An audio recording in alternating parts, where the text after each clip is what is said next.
Hello there.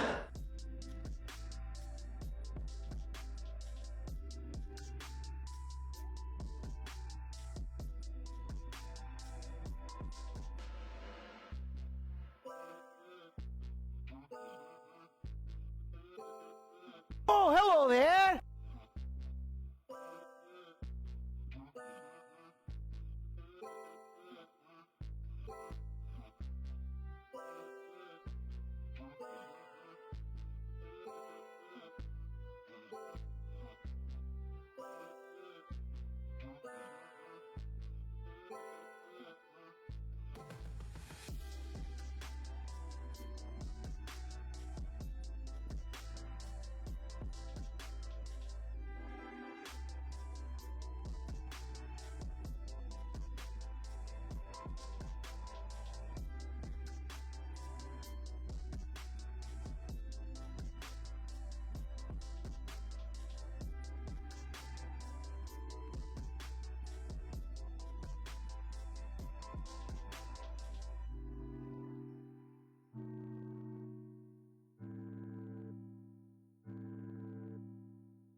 Welcome.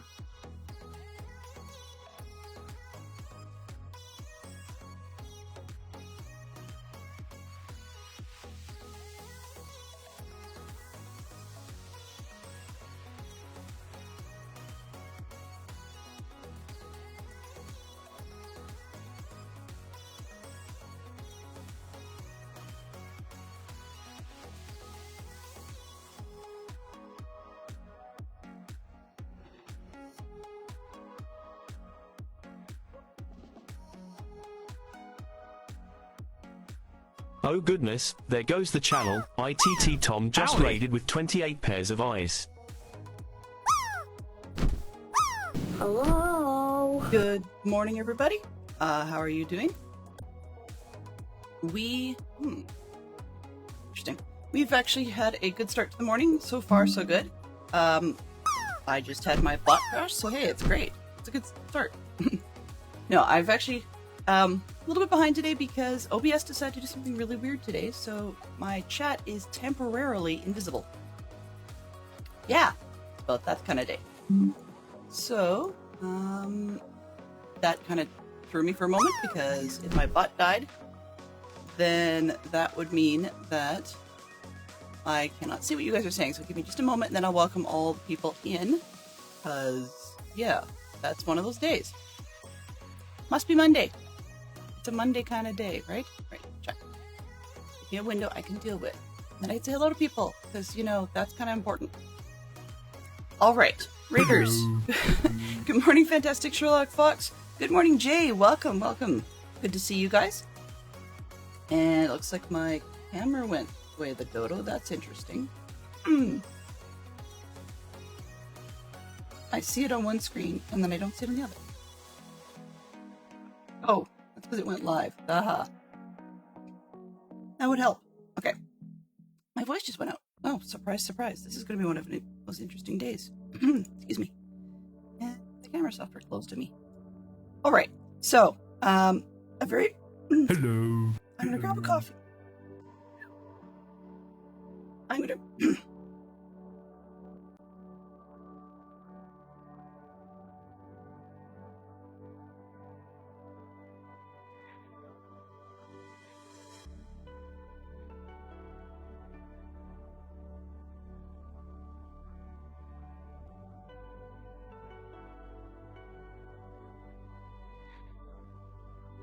Oh, hello there.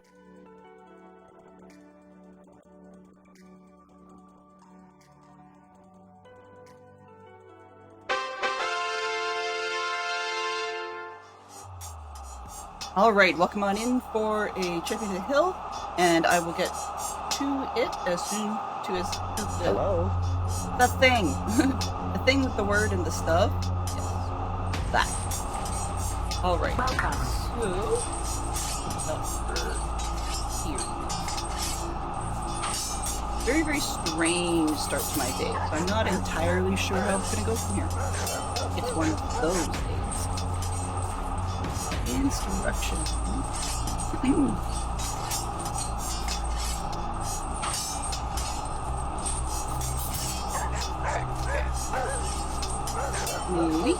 We're supposed to be doing Madam Malkin's today, and if I can get this to instructions to actually cooperate, we'll be doing well.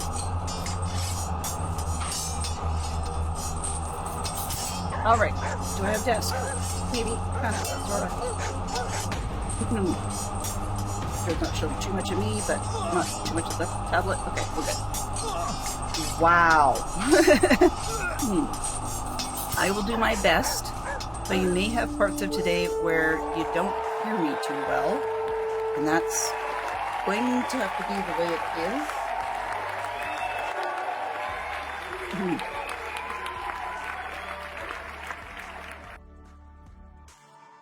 Because I am so excited to show you something that I really can't.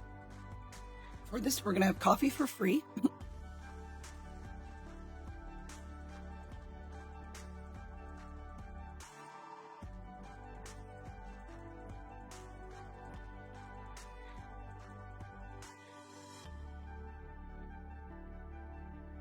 Let's try this again. All right. See how long it takes till my voice goes out again, but I think it's just because I've got a bit of a head cold clearing or trying to come in and it's doing its thing. Okay, backing it up. So we had bot drop by. Mama Bear, good morning to you. And hello to everybody. Hi TT Tom, thank you ever so much for the raid. Hopefully it's well directed today, we'll see. But I do appreciate that you came in. And thank you very much for triggering the Champion of the Hill. Good morning to you, Mike. How are you this morning? And hello, Wolfen. Enjoy your lurk. Yeah, hopefully the groceries got put away well. Well, quickly, whatever. More Hogwarts Lego. Yes. More Hogwarts Lego. Yeah, Wolfen is going to actually probably... I don't know. I wouldn't say flip. Today's not the day to flip. But what I am very excited about and want the camera to cooperate for... Come on. If you don't give it something to... There we go. If you don't give it something to focus on, it's not going to focus. I'm excited because I wasn't prepared. Okay. Give me a split sec. I gotta grab a booklet.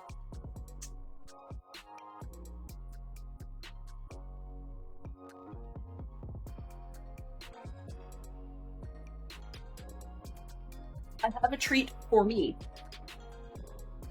Told you guys that I've been working on this one. It's an older Diagon Alley set. Not entirely sure exactly what year it was released. Excuse me. And you've seen parts of it last week. For example, when we built...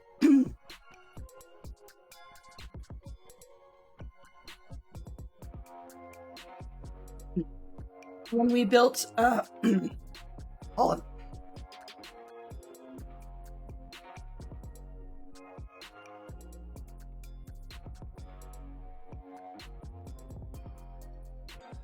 We built Ollivanders last week. I showed you the older Ollivanders that we have, just sitting around the corner here. This one. All right. So that's part of this set. And then I've got...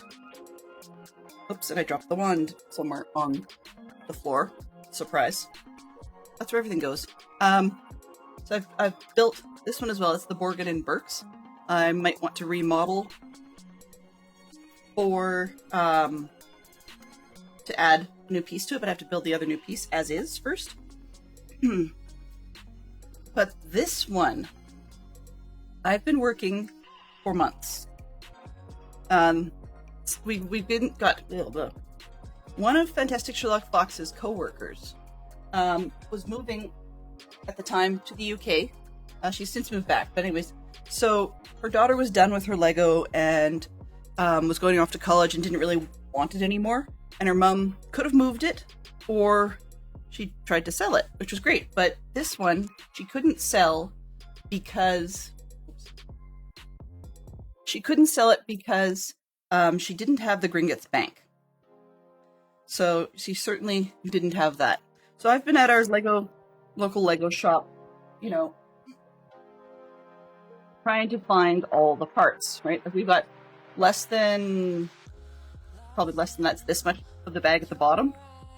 And so I've been trying to find all the parts, and I think I may have finally succeeded. We'll have to see, because I still have to do an audit of all the leftovers. Not leftovers, sorry, all the pieces, just to make sure I've got everything. But as we go, we can just build it and be like, oh, okay, we need whatever, and take a note. Let me do that. Give me one quick second. I think I need to find a space with some of this, because I'm not sure which bag was supposed to be first. There's some of stuff in one and some of stuff in another, so give me a split second to look and get that going. No, actually, it's not here. One up there. Alright. The cleaning fairy will take care of it. Right! Well, it is sort of, I guess, Hogwarts adjacent, maybe? So, we got that one. The bad news is I don't have the 2 minifigs to go with it, which is a bit of a shame, and I'm a little bit down on stickers. But I think I might have just put everything else. But we can give it a go and see what we've got. Okay, but I'm doing it off the booklet because by the time I get around to changing the instructions on the screen and whatever, I will just be like halfway into it, so I'm just too excited, you know? Like, shaky.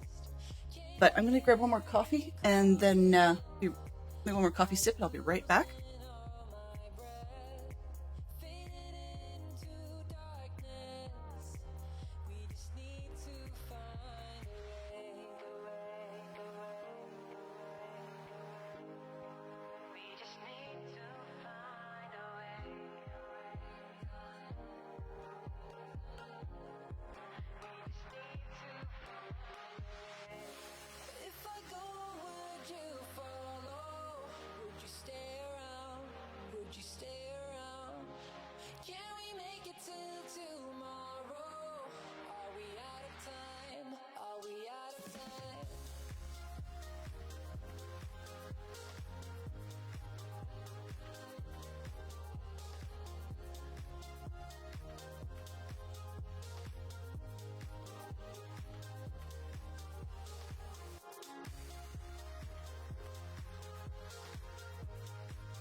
All right, and there we are.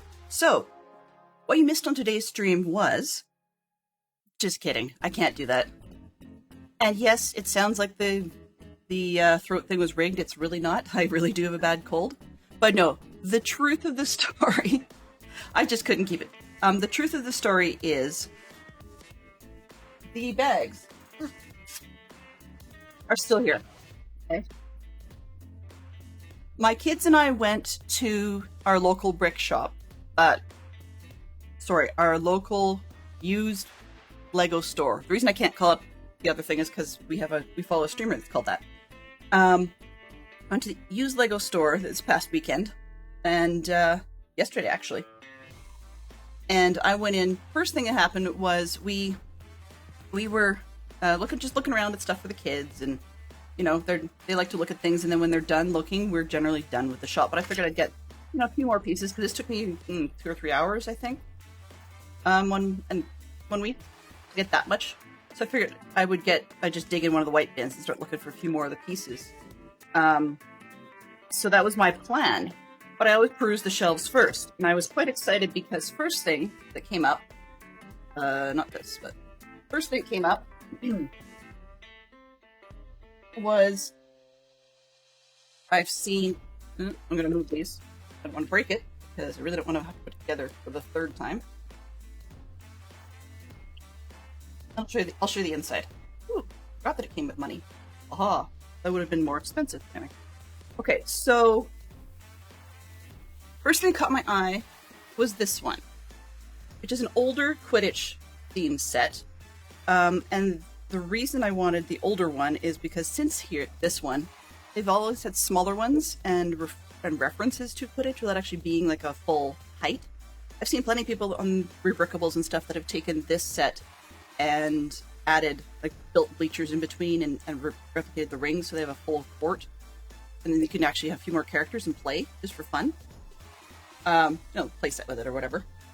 So I was excited and looked at the price, and yeah, that's reasonable, given how much I hadn't seen this one elsewhere, used with or without box, and this one is new sealed in box. So score. It was under triple digits. I was impressed. All right, so that was part one. I was really chuffed about that. I'm going, okay, great. That's the one I wanted to build after I finished the Diagon Alley set collection. Then I turned around, I was looking at other things on the shelves.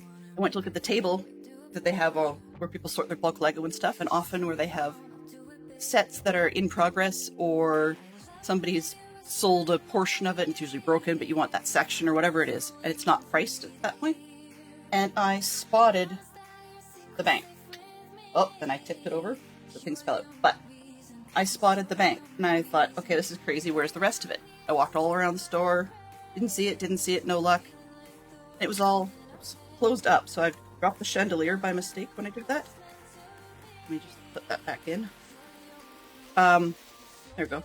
So it was all nicely, closed up, right? And I see this. I'm going, okay, I wonder if it's just a partial build, no big deal. Took a look at the top. Okay, it's a little dusty, whatever. Looked at the inside.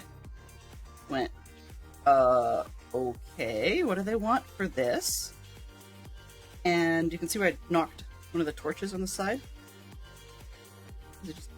When I tipped it over, it fell out. But that's okay, I can fix that easy. Like, as in, my hands are just shaking a little bit because I'm streaming, so therefore I'm wired and excited, just how it goes. That one should clip, and even if those don't clip, I can replace that piece. So, this is what I found. No minifigs.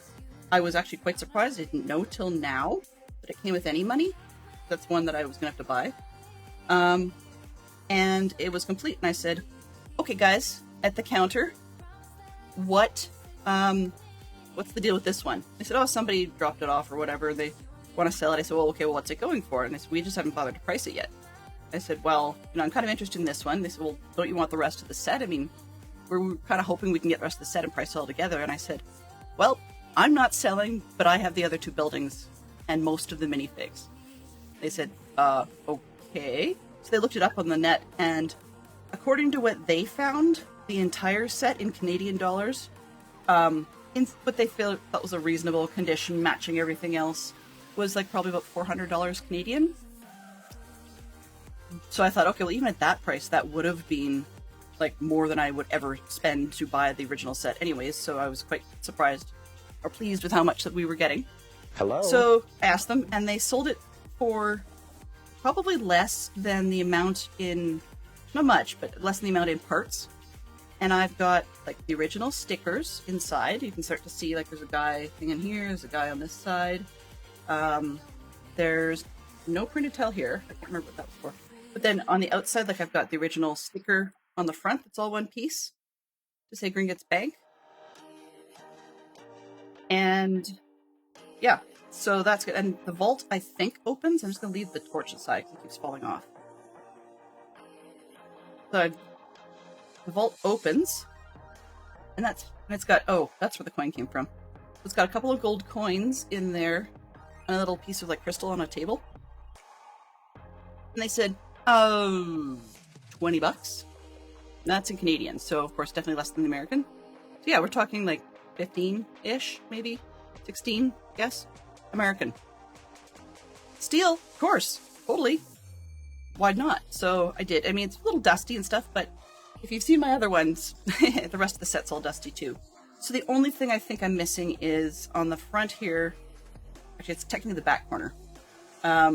There's supposed to be just a couple little lamps that they build out of flat circles with cylindrical yellow pieces underneath it. I think I've actually got those parts. And there might be one or two things off the front that's missing. Like up top, just look, glancing at the picture behind me.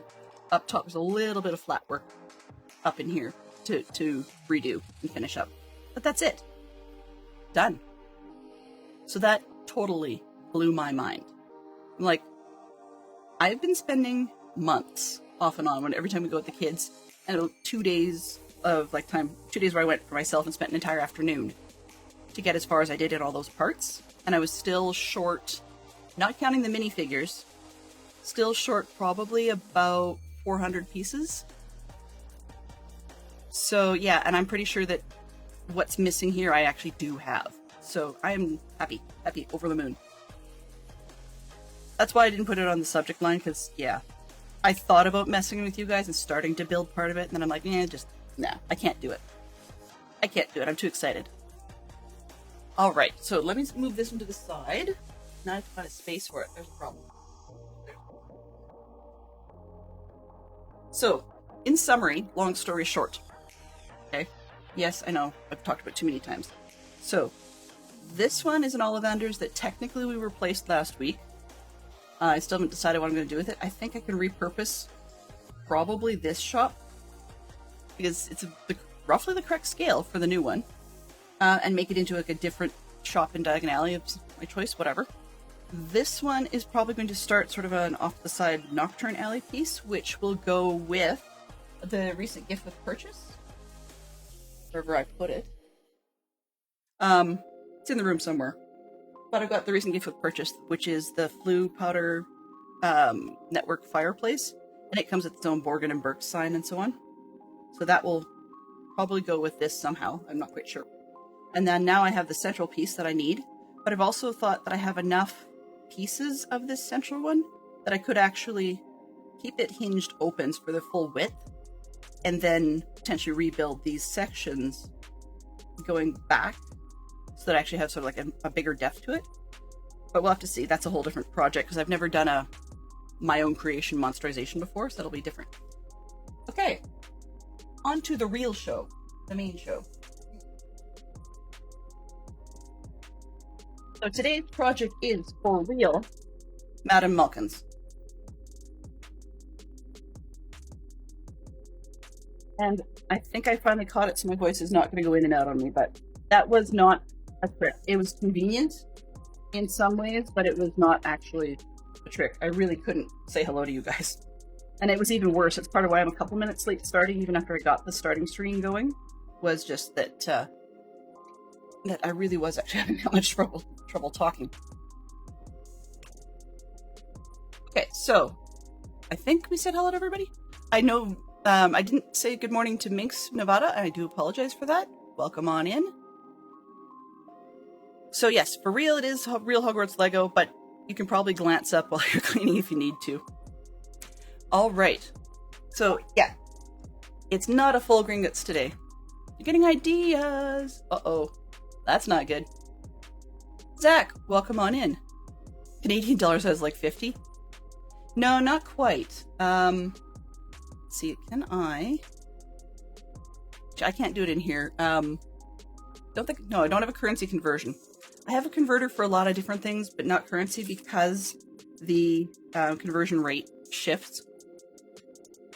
Yeah, so that was actually Canadian dollars when they were looking up the pricing and stuff. When Fantastic Sherlock Fox was looking it up, I can't remember. He'll have to, if he's available in chat, he'll have to fill in the answer. But when he looked it up, a complete set of that one was going for 4 digits.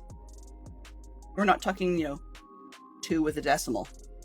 It was going for 4 digits. So I don't know if I believe that. I haven't seen that myself, but I haven't looked it up. It was just one of those ones that's like, well, I don't care because I actually wanted the, oh, it is. It is. It actually is kind of silly. I put $10 on Oswin's personality a couple weeks ago, like $10 American, and by the time they had the exchange rate and stuff and taxes and whatnot, in Canadian it came out over 14. So yeah, that was disappointing, but it's the way life goes. One of the things I'm still struggling with figuring out is where the legs are. No, probably in the butt. One of the things I'm still struggling with figuring out is you guys do wonderful things for me in Twitch, and I get paid in American dollars for that, which I have set in an American account, great, and I have a Visa card that can be used in American money, so that's all good, works. But here's the kicker. So Twitch, unfortunately, has its own pricing for Canadian, etc., for things like bits and subs and so forth. Which, by the way, yes, it's September. Make of that what you will. But anyways, where I'm going with that was to say that so it's not just as simple as attaching the American credit card to Twitch and then suddenly, yeah, this works great, I paid it off, blah, blah, blah. No big deal. It's not quite that simple. So I'm trying to figure out how to rearrange things. Something like that, yeah. Something like that, Jay, for sure. And in pounds, it's even weirder. Although pounds to US dollars isn't anywhere near as far of a conversion. And sometimes by the time you get cross-pond shipping, then it's even less of a difference. So on the right side, we start with the namesake character. This is... Let's see, can we... There we go. This is Madam Malkin. She did have a dual-sided head. I'll just pop the hair off. I mean, in this one, she looks about as excited as I am. But I think I'm just going to let her be a little more chill. And now I can come down and be not quite so wired, I hope. Yes, I did. And also, in order to make it even less fees and whatnot lost to Twitch, I, sorry, in order to reduce that, I also have them mail me a physical check, which I deposit, because that way, I think it was like a flat $3 or something that I lose, rather than more. I was trying to say, why am I looking for legs? Well, it didn't occur to me this one's female as well, which means they gave it a skirt, so I was looking for the wrong piece. Madam Malkin is the one in the purple that we just showed. This one has a name. What is it here? That is... Oh, it's not, it's just witch. Which witch is which?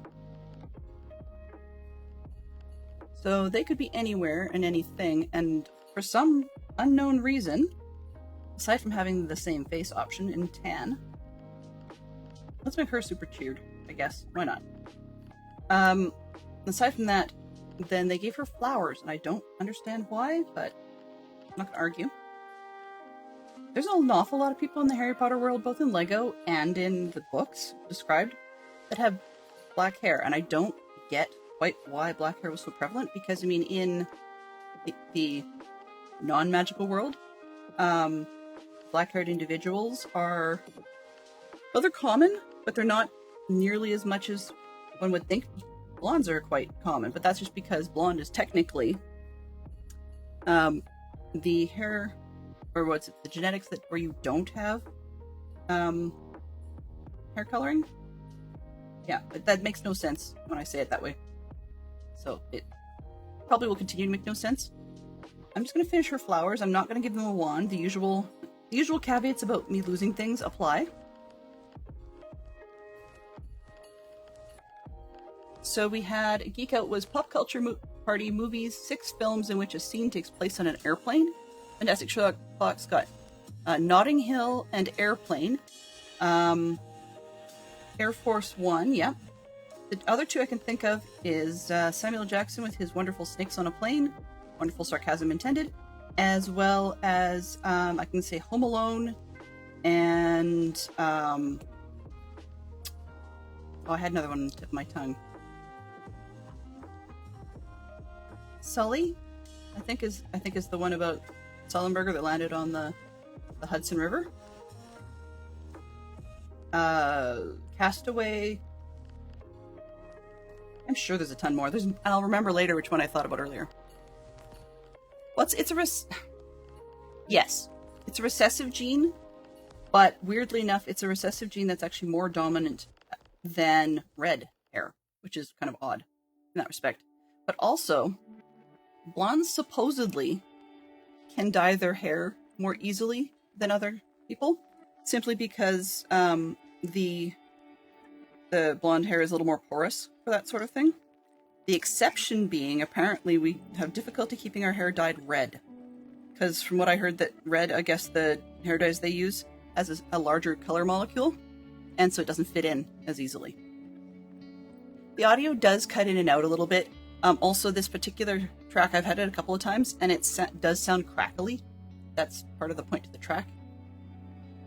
I keep forgetting on LEGO days to keep my mug out of shot. It matters only because my Yeti mug still has camp identifier labels on it from this summer, and so I don't want to accidentally give off my last name, because between that and half the stuff I wear, you'd really be able to find me. It's the mountain between us. Sure, there you go. All right. So Mama Bear, I'm not sure quite how much you missed, but I will try really... Oh, phone call. Okay, that wasn't too bad. Not too far. I can try really hard this time, and yeah, I'll believe that when I see it. I can try, and I'm just gonna stop just yik-yakking about nothing. I can try really hard this time to see if I can actually get pictures put in the Discord. I'm not sure when... I'm not sure what the last set was that I actually posted pictures of, so that's going to take a little bit of research. Yeah. So anyway, here we are. So the plans for me, aside from I have to really clean my computer room so that I can actually figure out where to put these things, is that in a magic world, if I had infinite amounts of space, which nobody these days does, but if I had infinite amounts of space, I would probably start arranging the display sets for the castle from Hogwarts, somewhat as though it's...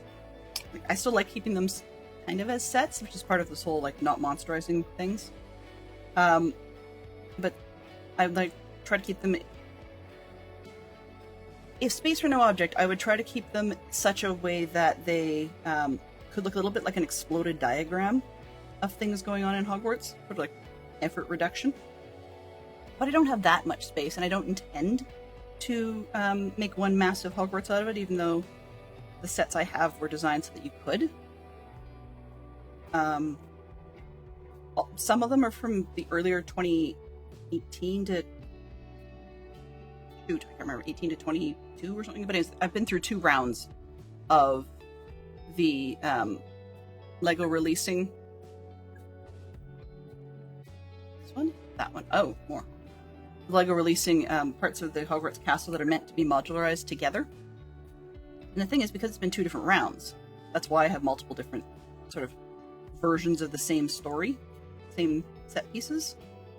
And in some cases I bought them, like extras, or not bought, but obtained, usually via Fantastic Sherlock Fox. Some cases I've obtained multiples, in other cases I've chosen not to, because I didn't feel the story was different enough for it to warrant having another set in my collection.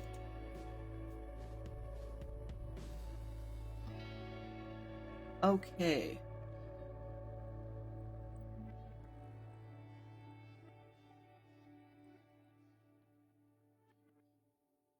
Right. Yes. No. That's a very good point. I hadn't really thought about that. No, not at all. So the way it often works in our house, I am horrible. Either I would probably be a little too free with my cash, or I would, what tends to happen is I kind of don't buy stuff for myself. Part of it is because I learned a long time ago that I could get myself into some trouble. I didn't actually get into financial trouble, but I learned that I had the potential to. So, no, it's not going to fit. I learned that I had the potential to, so for many years I just don't buy things. And now I know a bit more why I could have that potential, but I still don't often buy myself stuff. I don't know, I just don't go out much. That's the easiest solution. And the resulting effect is, rather than me saying, hey, I want to buy this Lego set, and it either being a good time or, a bad time or whatever in our household finances, I just don't really do the Lego sets thing. I just kind of say, hey, I like this, or I put it on a wish list, and it shows up at some point. I never know when, and it's never a guarantee. And the odd time something has shown up that wasn't on my list, and I thought, oh, well, that's that. I'm not, I don't know what to do with this one. And then I grow to love it and have a reason for it, and sometimes it's affected the list of things that I said I didn't really have an interest in, and now I do because of things that happened in between. So we've got ourselves a little flower cart. I suspect then probably goes with that other random witch holding flowers, because maybe she's the front of the street flower seller. You can see it in the picture that she does do that, but I didn't. Anyways, unimportant. I'll just set that to the side. Okay, so now we're on to posts. Yay, we're doing fences. They really want to extend the anticipation in this one. I applaud LEGO for that, but come on, get on with the program. Stickers, woo! Yeah, when I say I obtain things, it's often because I get them, and it's not like I personally bought them, but they still end up in my house, and I do like them, very, very happy with it, but I didn't buy it, so I couldn't actually say I bought. I could say we bought, but then Fantastic Sherlock Fox knows many times over, like, it's your collection. Well, yes, but you helped. Oh, ugh. Got a story about that in a second. So, yeah, he says that you helped, but I need to figure out where to put everything, because I've got ideas what to do. I would love to have enough space to lay out a bit of my own sort of Wizarding World scenes kind of thing. It just doesn't. It's not going to happen. Even if I had a TARDIS, I don't think I'd have enough space. Although, when you think about it, and I've put way too much thought into this, for Doctor Who fans, a TARDIS is actually, if you think about it, it's kind of like a mobile room of requirement in a Harry Potter sense. And I say that because not only is it bigger on the inside than it is on the outside, but that every time we've had a Doctor Who season, the set size for the inside of the TARDIS, particularly the main room, is always just the right size to contain just what they need to do whatever is going on in the storyline. And so that kind of says room of requirement to me. So maybe the Time Lords know a thing or two about magic that the rest of us don't. Okay, now we have... Ooh! Sorry, I'm looking at these signs going, okay, I've got a Gringotts Bank, that's doable. We have Madame Malkin's, that's fine. And then the other one says, Flourish and Blots, right this way. So writing supplies. And the last one that we're going to put on this sign says, who's here? Quality Quidditch supplies. Given that I have a Quidditch arena now, I'm getting ideas because I'm looking at this, sort of these other, like the old, Ollivanders, and trying to figure out a little bit of what can I do with this. But yeah, so now I have two different ideas, because Flourish and Blast was actually on my mental list of things I could turn it into. But now that I've got the Quidditch one, and I've got the Quidditch trunk to reference it as well, I'm kind of wondering if maybe I should look around in my collection and see how many brooms I've got. To see maybe if I go with the quality Quidditch supplies. Though I have a suspicion that's going to come out at some point, because, I mean, it's much more playable as a set than a book supply, like a writing supply shop would be. Okay, so we've got a sign. Yippee skippy.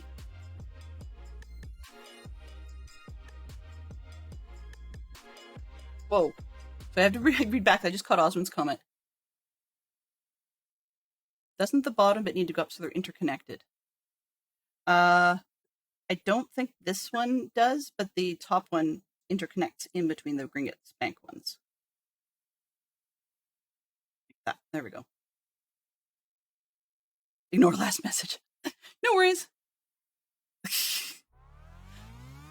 So yes, for those of you that are unfamiliar with it, it may have gotten lost in the shuffle on the weekend, that Osmond does have a personality, and at the moment I think I'm relatively happy with what we're seeing, so I'm just going to leave it run. I've added something else that hasn't been triggered yet, but I'm hoping that it won't be a problem. It wasn't running when ITT Tom's raid came in, so just stuff crashing. Signage. I like LEGO for giving us signage and stuff, but sometimes I know they want to get some boring bits out of the way. I want the main attraction, please. Okay, so we've got bigger bit. And there we go. Oops. Now, for some reason, I don't know, this song is reminding me of This song is reminding me of the fact that I've signed up for a dance workshop next month. I have to remember to triple check to make sure they got my payment. Mental notes just all over the place.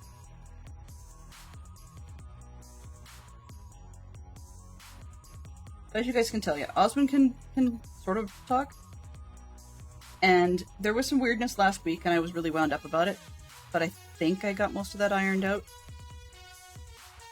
There was something in the coding for him that I think was doubled, so I commented out the bit that I thought was duplicated, and he seems to be behaving almost exactly as I want him to, so I'll leave it and we'll see what happens.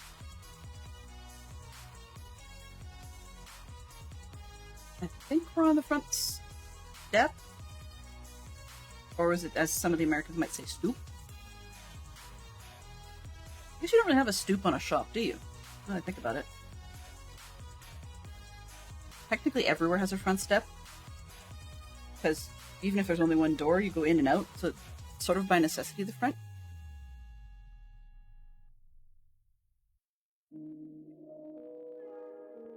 I can keep on the momentum. This one has, oh, is it 3 bags, I think, officially? Yeah, but they're more filled than the ones that we had for Ollivander's shop last week. I'm taking the opportunity to switch, so my LEGO will be Mondays now instead of Fridays, for 2 reasons. Being that, one, I don't, like, for mental health purposes, I don't like skipping my LEGO days. They really do help me chill out and get in, in this case, get into the week, whereas before I was working my way out into the weekend and stuff, and if I've got, like, a scout camp or something, I don't like missing those days. It just disappoints me quite heavily. And so by having switching it to Monday, then I don't have that happen. Also, number 2 is if I do have to cancel for a camp or something, then it's one of multiple Minecraft days rather than missing out a one-off thing. So yeah, that's part of it. But as you guys can see on the screen, some of the content takes care of itself, which is nice. So if one's burnt after a weekend or just totally disorganized or something, then it helps. Alright, so let's put these. It'd be nice once we get to see a little bit more of the shape of the building so that we can figure out what's going on. At the moment, I think that was the front, but it could be the back now that I'm seeing where these studs are going.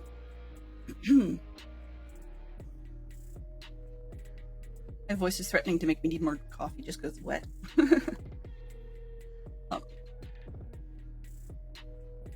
See these ones, but I'm looking for that square one. Oh, it's not square, it's rectangle. That's why.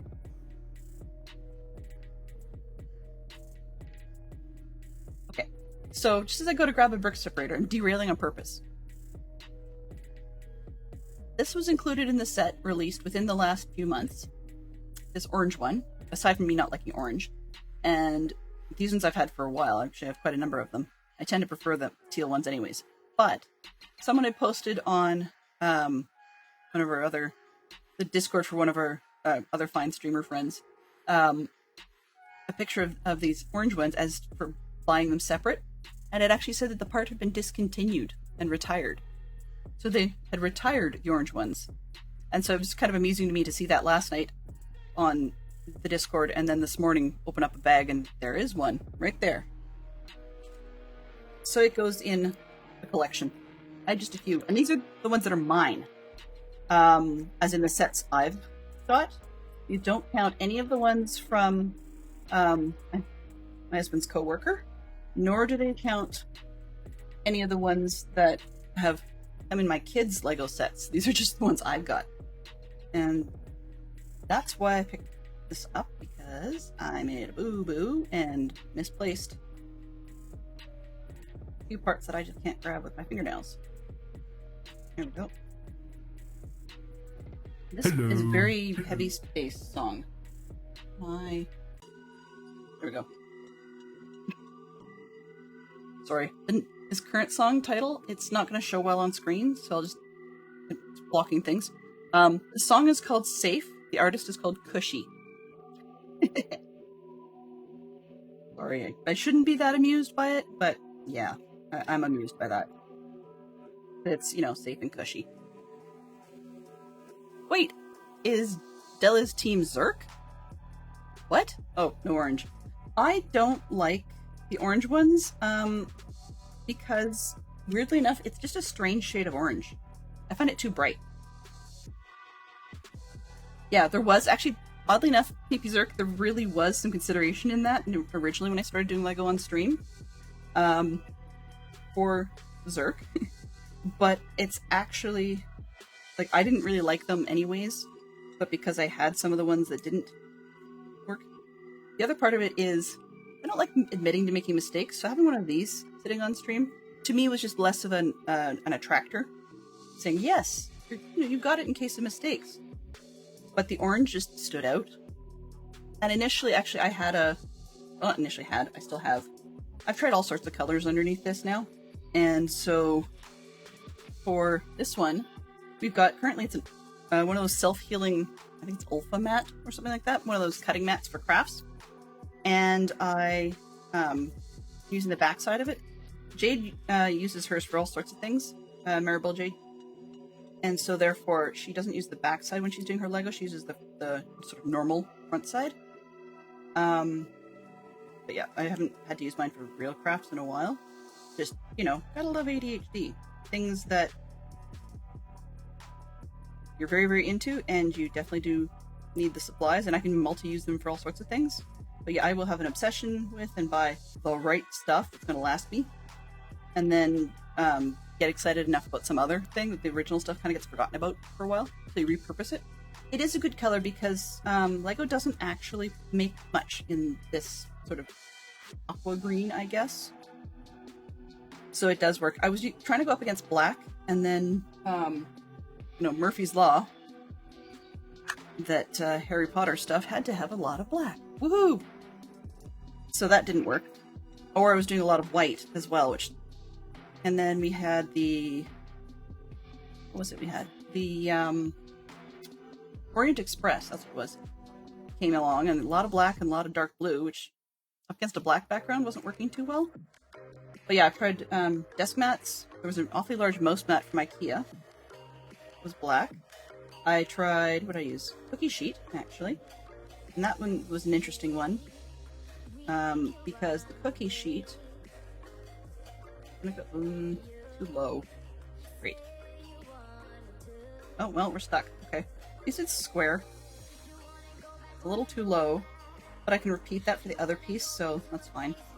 I tried a cookie sheet, a couple different cookie sheets. There was one of those, what do you call it, dinner serving trays. I tried that. That one didn't work. Problem is I rest my hands down at the bottom here, and so things with a lip on them didn't work either.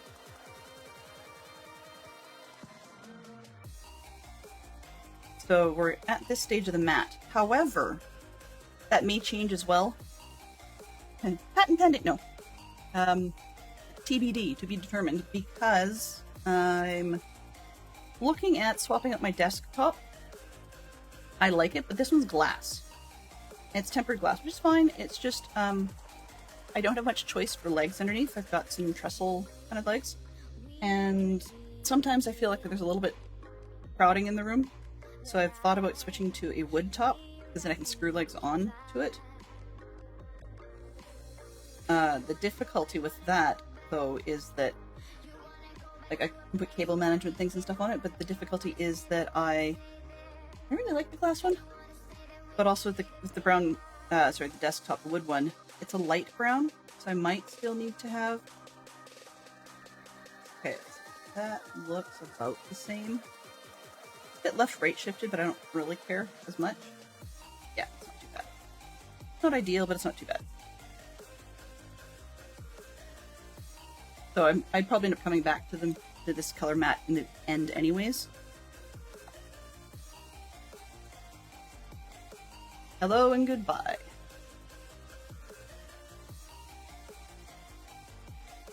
Goodbye. I just unemployed you. That'd be nice, but no. If you get where that's coming from, I'm not going to go through the whole thing because the rest of that song is not exactly family friendly.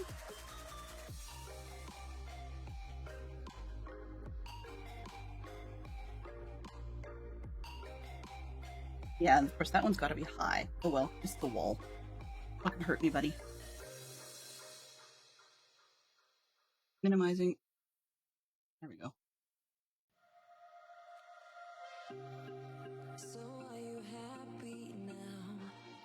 So we got that one.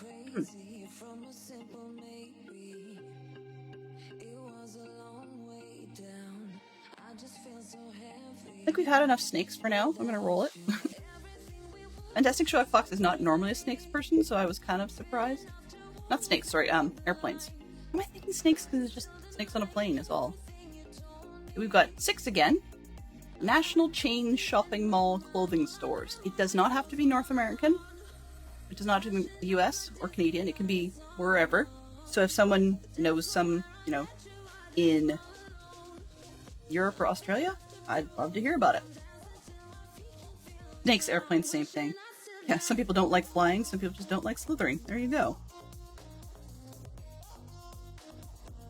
I was in the Canadian Toys R Us. I know the Americans don't have quite the same thing, but I was in Canadian Toys R Us yesterday. Not where I got the Quidditch set, but I saw the latest set that has the Aragog spider.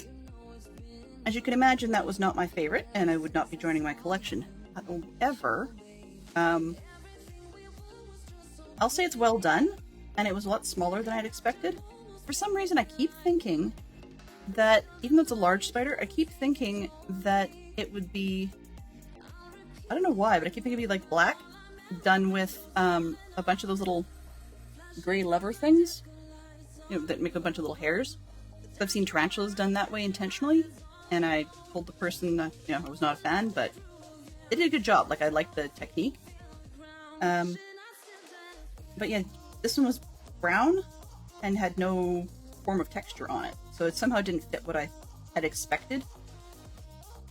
I think I know in my head what the picture came from in my head. That, like, it's in my head. Like the zombie thing, and I don't need to have all of that. But anyway, point to where I was going with this. Far too many connections going that if I explained everything, we'd be here all day. There's a card in the Magic the Gathering game where it was from a series called Ice Age, or subset called Ice Age, where the there was a very, very large spider down in there. I don't even remember the name of it, but it's one I've got tucked away somewhere. That was just, it's like a spider hide that is camouflaged to hide in the frozen north. And so it is like a giant, hairy sort of thing. And I keep thinking that it'd be a Lego version of that. 2 films with the word road in the title. Okay, sure. I know it's possible, because I had some and then they disappeared. Films with road in the title. You know, we can have distances, different distance measurements, and then we can talk about like Green Mile, but that's definitely not what this one's referring to. JCPenney, Cole, Belk, Sears, Macy, and Forever 21 for the 6 national chain shopping mall clothing stores. Ah, clothing stores, I missed that part. So, Mike was right on the money, and now we can roll it. See? Works. There you go.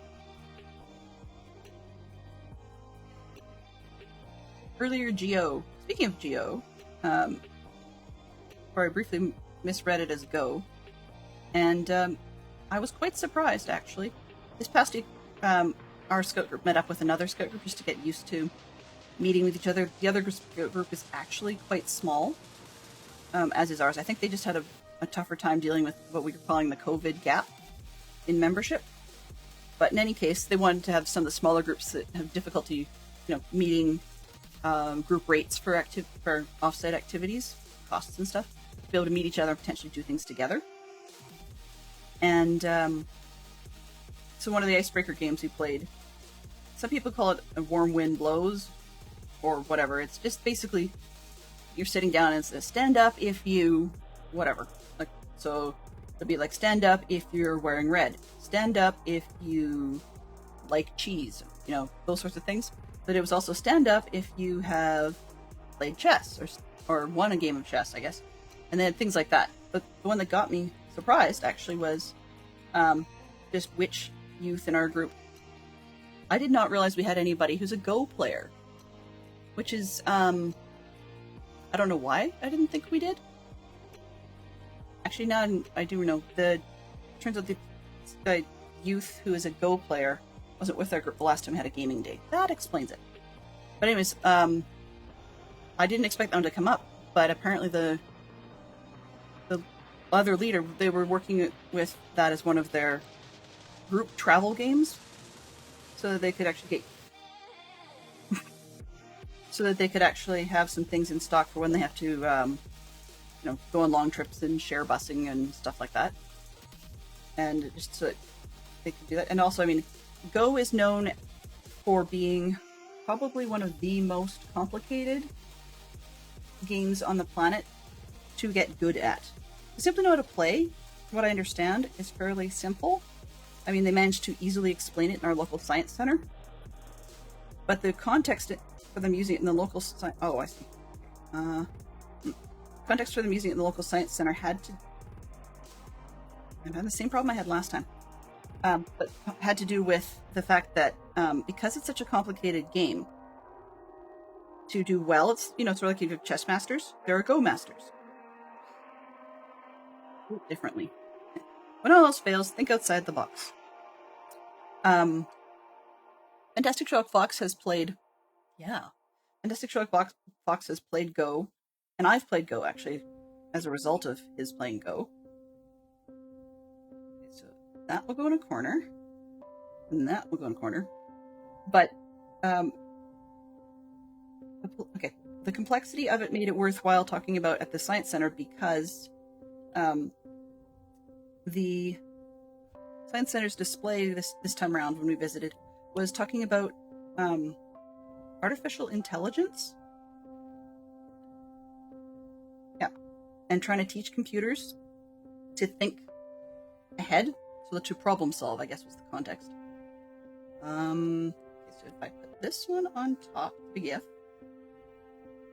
can I get these two? This is the problem, is I couldn't get the one in the center to stick on the top of this piece because it kept wobbling in and out. There's not a lot of support down there. which meant then that it was problematic getting it onto the pins, and was pressing enough that the purple would keep collapsing. Hopefully, I can get this.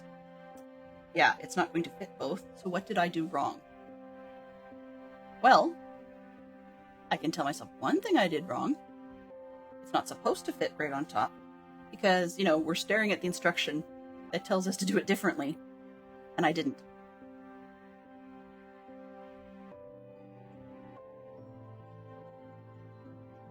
Now it's thicker, which changes the stud on this side to a tiny one that can poke in, and it's off to the side as well. It's just that little bit more depth we need, maybe. Glenn, use your bean. There we go. Aha! Problem solved. Alright. So this display was talking about use of that, and one of the things they were doing is kind of like they had the computer Watson, I think it was, that was trying to I'm trying to remember whether it was Watson or Big Blue, but one of the two was trying to play chess and beat chess masters, while the other one was playing Jeopardy, but I can never remember which is which. Oops, sorry. I can never remember which is which. And so Siri is definitely helping. I was leery about putting in Siri, and I did not want... That was one of the other problems, is I initially had forgotten Siri on the exclusion list, so when Osmond was looking at things people have said, it was responding to Siri, and it's like, no, shush. So anyway, long story short on that AI thing was just simply to say that knowing how complicated this game is, I was surprised that youth in our Scout group were actually playing it, just because it's not an old person's game. It's more that it takes enough time and patience and whatever to get used to playing that I didn't expect anybody in our generation of youth would actually have the interest. But I mean, it's also possible too that they may have family that have played it in the past, and therefore they learned it to be able to play games with their family. I mean, my father was the one who taught me how to play chess. He can probably still beat me, but I got a lot better, and he's a lot more distractible than he used to be. So I could probably beat him in chess. I would not try, simply... I have extra pieces. Just quick skimming. Okay, none of those are duplicates of each other. Okay, I think we're good. I don't know what this gray bar was for. Oh, that's the sign. Okay. One of my clues when I make mistakes is if there's pairs of spare parts. And I have a lot of spare parts now, so I'm not going to sort those on camera. I mean, I guess I could make a whole stream out of that, but I don't think you want to see it any more than I do. Alright, so back to...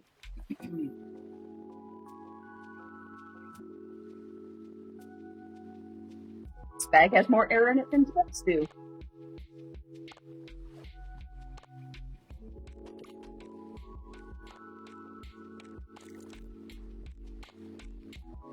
Yeah, I still throw things on the floor and make a mess. So, Fantastic Sherlock Fox, I think what I'm going to do regarding that Gringotts Bank is I'll just do like an assessment, probably later this afternoon, just because I'm excited, and see what bits and bobs might be missing. And then we... Ooh, nice. And then we can have you get a good picture taken. I think it's just a couple lamps or something. Get a good picture taken and send that off to your coworker or former coworker. This one, sorry, I'm distracted by something I like, and then I go and mess it up. Okay. So this one, I'm going to show you the character up close. They don't need to have a freaked out face, I don't think. That's this one. Nice, but this one looks kind of mischievous, like they belonged in Slytherin. I think I'm going to give them the more freaked out now that I've seen them both. And I may end up actually switching out that head for one of the other random youth, if this one doesn't have a name. Does it? Nope, it just says wizard. So I will probably end up exchanging that head. Use it on one of the Slytherin youth, possibly. Just because, yeah, there's some situations I don't really want to get too into, but in terms of equity for everybody, I think that there probably would be some teasing in the rather closed-minded wizarding community. So having a powerful growth and smirking "I know what you're up to" kind of face on somebody who's got some challenges probably would not make a whole lot of sense. But here I am showing my bias because I just been trying to read the world. Read the world. That makes no sense to me. The other thing I'm thinking for Lego stuff is I think I'm probably going to try and move my face cam down about there. I know you guys aren't seeing that, but like, I don't know, but yay high from my desktop, because I'm looking down at things, even if it's instructions that are up on the screen. They're just not up enough for me to be looking at you guys the way it is for Minecraft. But it's one of those, I gotta try it. I will give Lego credit. This is sort of an odd one. We'll get it built. It's a weird shape. But this is actually what they've got for a wheelchair, which is very different than what they've done for some of the other characters where they've had wheelchairs. For example, in the Lego Friends set, there's one that's got a wheelchair, and I've seen a wheelchair for Space, but neither of them have that shape, and that's a very, very custom part. But I mean, I could also see, without it being these sorts of wheels, I could also potentially see it being used as some sort of part type of thing. But this is definitely a wheelchair. So I like it. I like the diversity. And it also notes that, or it does show, as far as Lego's concerned, that, there are people of all sorts in the Wizarding World. One of the things I was thinking about not that long ago was, even though Hermione has a spell where she can what's the word? She can repair Harry's glasses. Why she would specifically know the one that seems to be targeted at only glassware, I don't know, or eyeglasses. But you don't see a whole lot of wizarding characters with glasses and such. However, people talk about Dumbledore being one of the most powerful wizards of his age, or of his time, and yet he, on multiple occasions, wears eyeglasses. So much, enough that even after switching actors in the movies for Dumbledore, they had opportunities for costume differences in the same sort of way that Short Flitwick character played by Warwick Davis had the costume changed up for the second movie and beyond. They still left Dumbledore with eyewear. Yeah.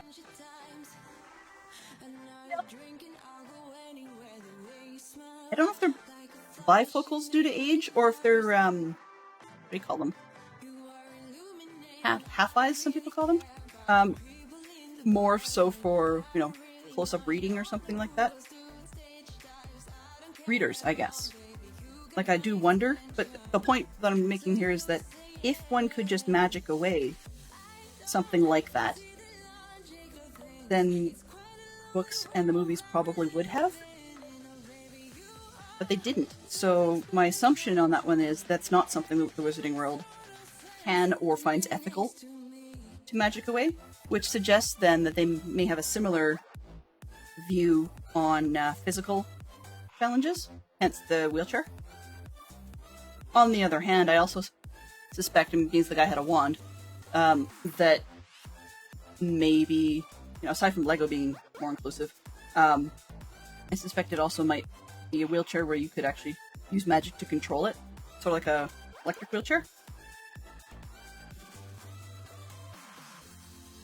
As my eye doctor tells me, you're getting up there in age, we'll need to use reading glasses.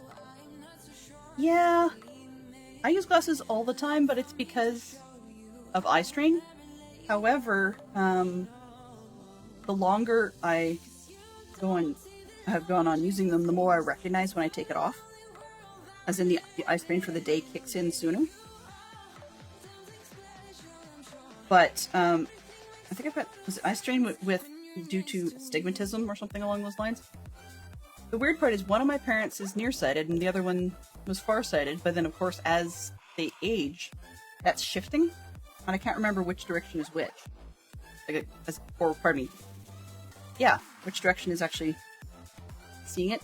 And when it's shifting, it's actually, for the one that it's actually getting better, I think it's my mum, who was farsighted to begin with. But yeah, it's actually getting better. Whereas my dad's just being more and more stubborn about his nearsightedness. I think his is shifting as well, but not in the direction that he's hoping.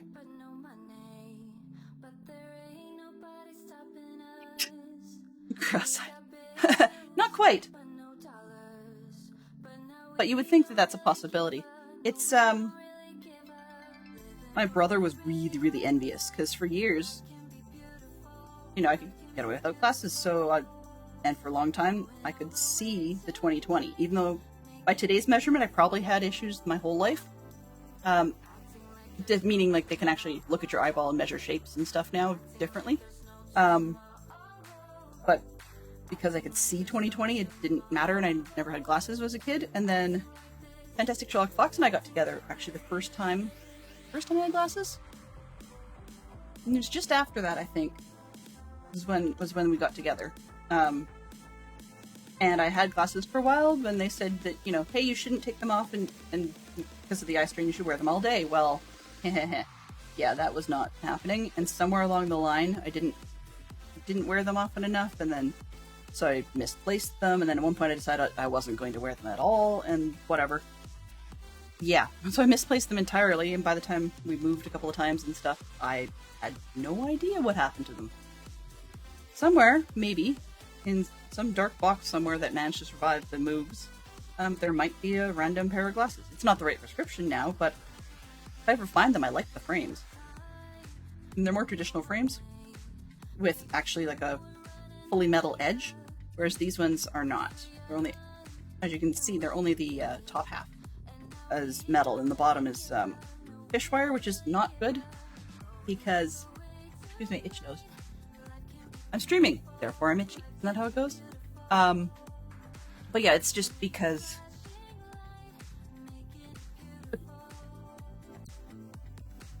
Sorry. I laughed because I was distracted by my husband. It's like, you don't need glasses, what the heck?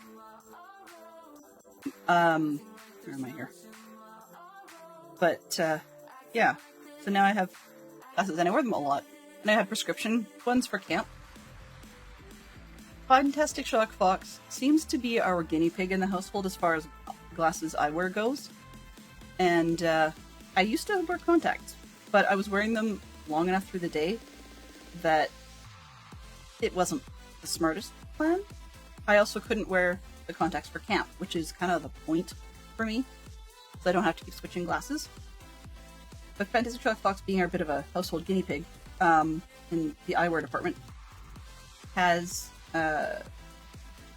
gone to experiment with the modern day transitions lenses.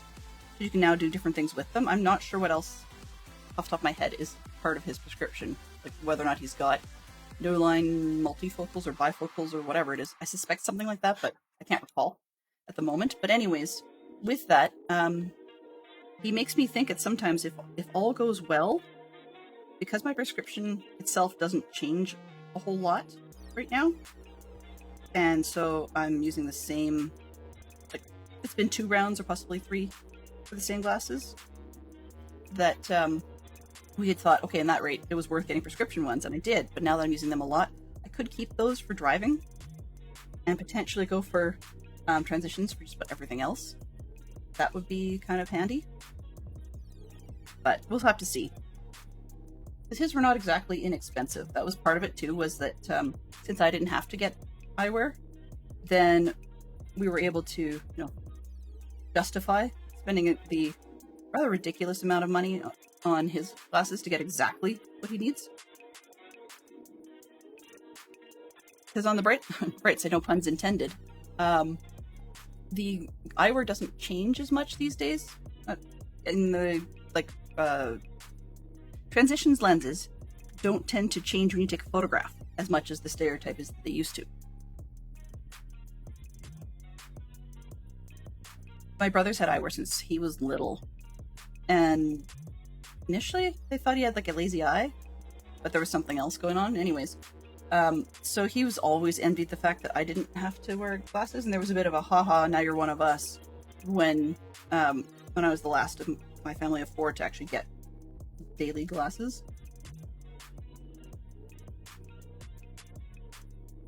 Yeah, well, I think that's part of it, is he had a lazy eye, and I don't, is it really just like if yours a lazy eye, or is it actually a somewhat independent level of control?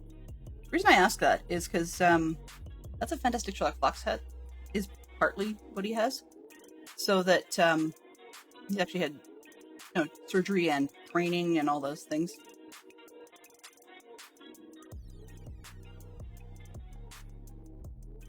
I envy one of my other scout leaders. He doesn't have the same prescription I do.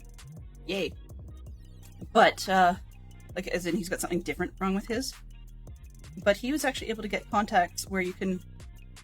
I didn't believe it when I first heard it, but I've actually looked it up on the net, and such a thing does exist. But he actually now has contacts that he can put in, and quite literally, under normal usage conditions, so like when he's going to work or something, you can wear them for an entire month without having to take them out.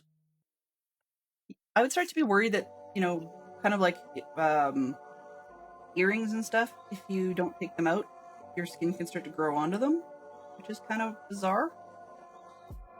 But in any case, where I was going with that was that... Here we go. Close enough. That's crooked. It's always crooked.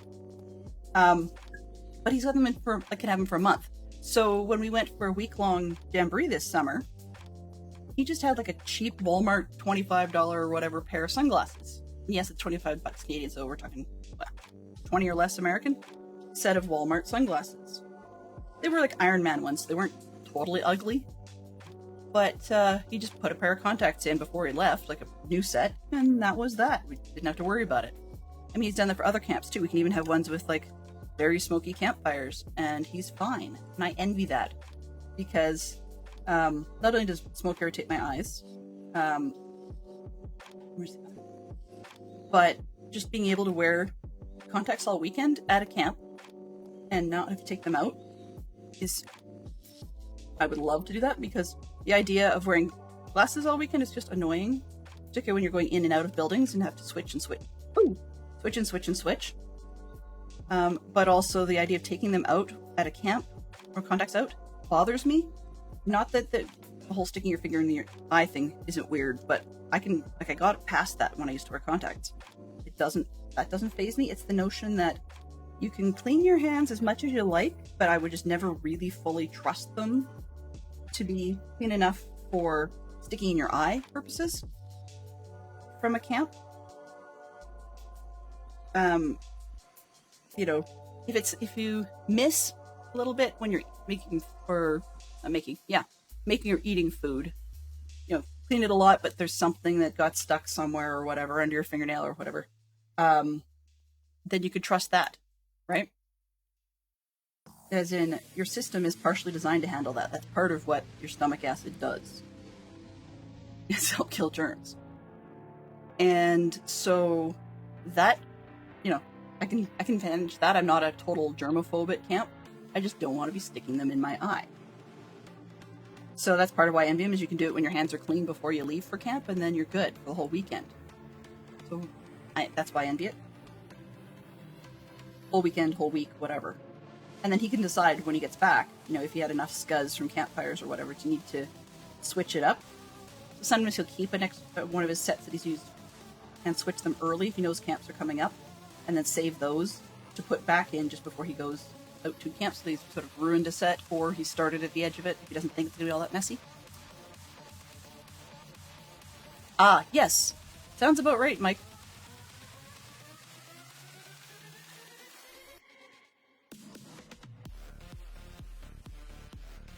Well, yeah, you are supposed to take them out, but I mean, if you're doing it midweek, you know, you're fine. It's just being able to do that for the length of the weekend, or the length of a 1 week camp kind of thing. is great. Or if he's going, like sometimes he has to travel for business. Heavens knows why, because he works for the provincial government, but whatever. But sometimes when he travels for business, like this a bit later, he doesn't have to take eyewear with him. He just slaps these in and off he goes. So yeah, that's something I would really like to see. But, you know, wishes, we've said this before, wishes, horses, and all that jazz. And if you don't know what I'm referring to, well, you probably weren't taught nursery rhymes. Anyhow, I had it then took apart. But yeah, so that's what I'd like to do at some point. Also, some people's eyes really dry out with contacts. Some people's eyes don't. Mine were the ones that that were fairly moist. Like, that wasn't a problem. So that was good. That's part of why I got away with wearing things far too long.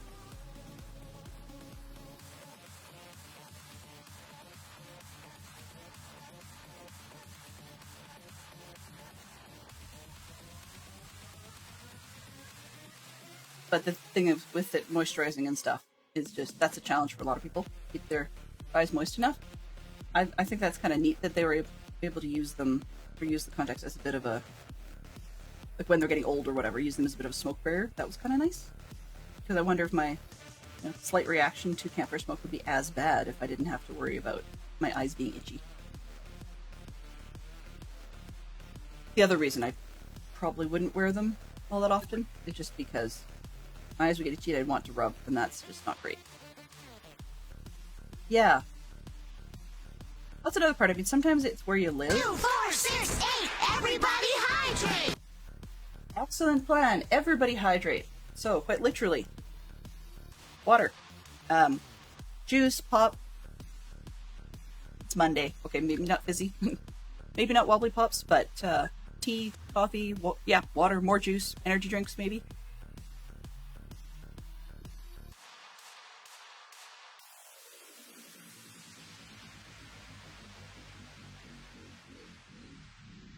Thank you, Jay. I also appreciate the other things that does aside from hydrating me. So, we're all good. So this, I've just put 2 and 2 together in my brain and went, aha, as I see the pieces coming together. This is actually meant to be a sewing machine. So, yeah, I wonder what my mother-in-law would think of this. She's trained in sewing and has a degree, basically, in sewing. It's like a certification, but it's one of those ones virtually a degree, as a seamstress. So I would be kind of curious to see what she thinks of this one. Show you guys the whole build when it's done.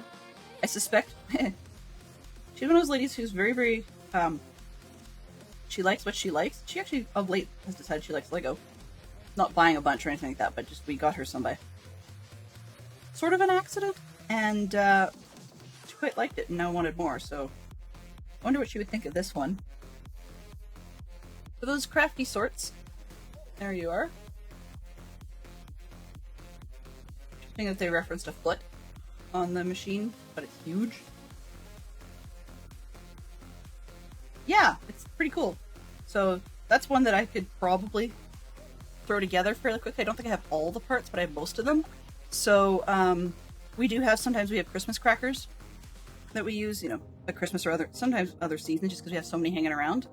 That, and I've also seen designs online for doing them on your paper cutting machine. And I could probably throw together something like that.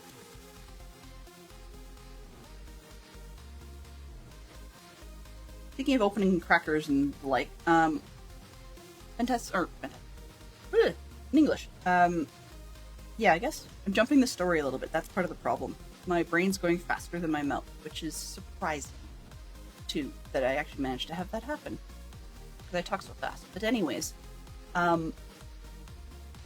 where I was going with this was that the community that we're with, the Streamcraft DC Dadcraft community, have been watching Dadcraft and myself, I guess, on the weekend, open up a bunch of the what do you call them? The Lego collectible minifigures for the Dungeons and Dragons series.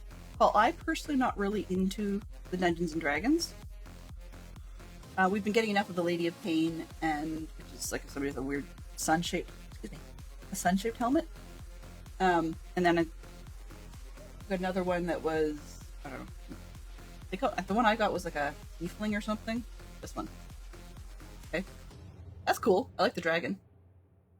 Dragon fits our theme. Dungeons and Dragons generally would.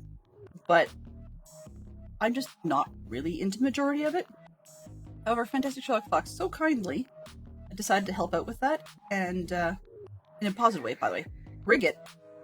So I'm admitting that he rigged it by using a scanner, and I don't know if he touched base with Mike or found one of his own, but anyways, so he rigged it that the people who were opening them, kids and I, got the ones we wanted. My son wanted anything else other than the Lady of Pain or the Tiefling, and I can't remember off the top of my head which one he opened yesterday. But then my daughter really wanted the Druid, and definitely got it. And that was one of the ones I like. And then the third one,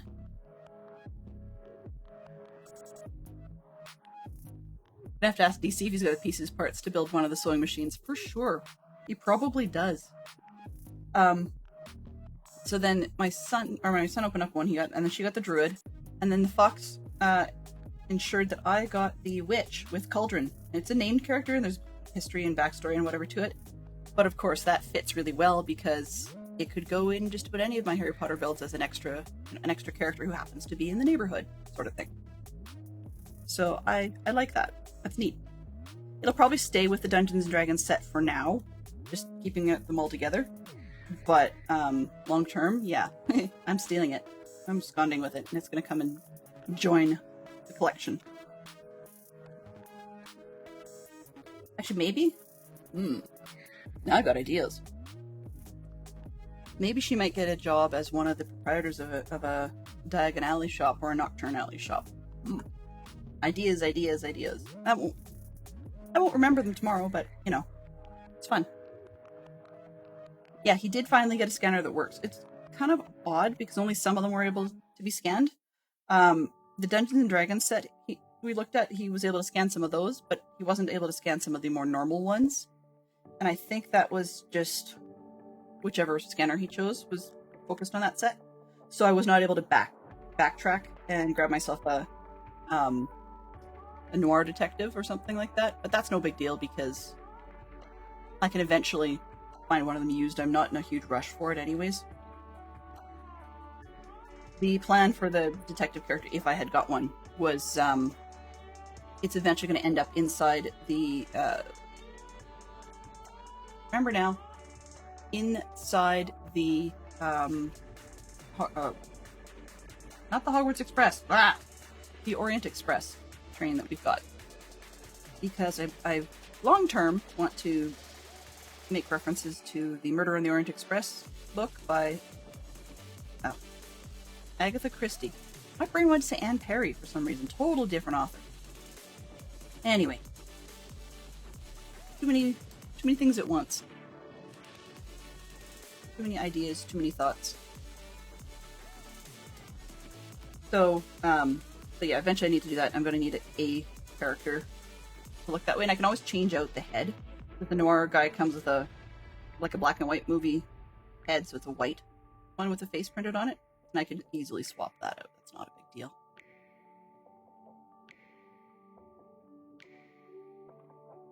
Come on. Windows, please. One of the other things I was thrilled about by getting some the virtually complete Gringotts Bank was that I didn't have to worry about all the bazillion windows, because I think there was like 55 or something that I needed to get glass for and window frames for. And I had most of the frames, but I didn't have the glass pieces. And at this time, that particular used Lego shop was short on the panes for glass windows. When they get used Lego in, they do actually remove them from, remove the panes from the frames, just because panes, as you can see, so many useful places, are useful in so many places. And then, so that means they also don't have to store them by frame color or whatever. you just have individual windows. And yes, they were low on those. Which meant I've got the frames, just not the glass.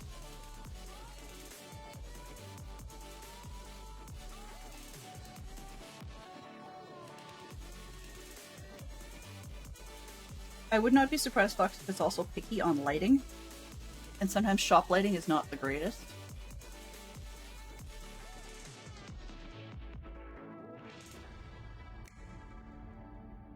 But yeah, Fantastic Fox posted a picture in Dadcraft's Discord because Dadcraft had been kind of unhappy about the inability to get more boxes like that from self to open. Or difficult, I guess difficulty getting them, I guess, maybe? Not exactly inability. Which seemed odd to us because they seem to be everywhere right now. Like we went to Real Lego Shop a couple weeks ago. Real Lego Shop was opposed to a used one, like an actual Lego store. They had a whole table full of the D&D set. And they had boxes on the side, like you could actually buy the whole thing. Or, well, not the whole thing, but buy an entire display box. Like, it was not a big deal. And we went into the Toys R Us, and it was not a big deal. A whole wall full. But seems like maybe the Canadians got them, the Americans didn't? I don't know. Okay, so we're on to the next bag, but as I go and put these parts away, I want to note, I'm quite happy that there's a spare wheel for the wheelchair. I have not seen that before, but also I don't think there was a spare wheel when my daughter got her differently abled person from the Friends series in, I think it was one of the Advent calendars. They didn't give a spare wheel for that, so even though she's old enough not to lose things for the most part, it doesn't mean that it doesn't happen. And so it'd be nice to have a spare wheel for that, because I have a suspicion getting hold of buying more of those would not exactly be easy.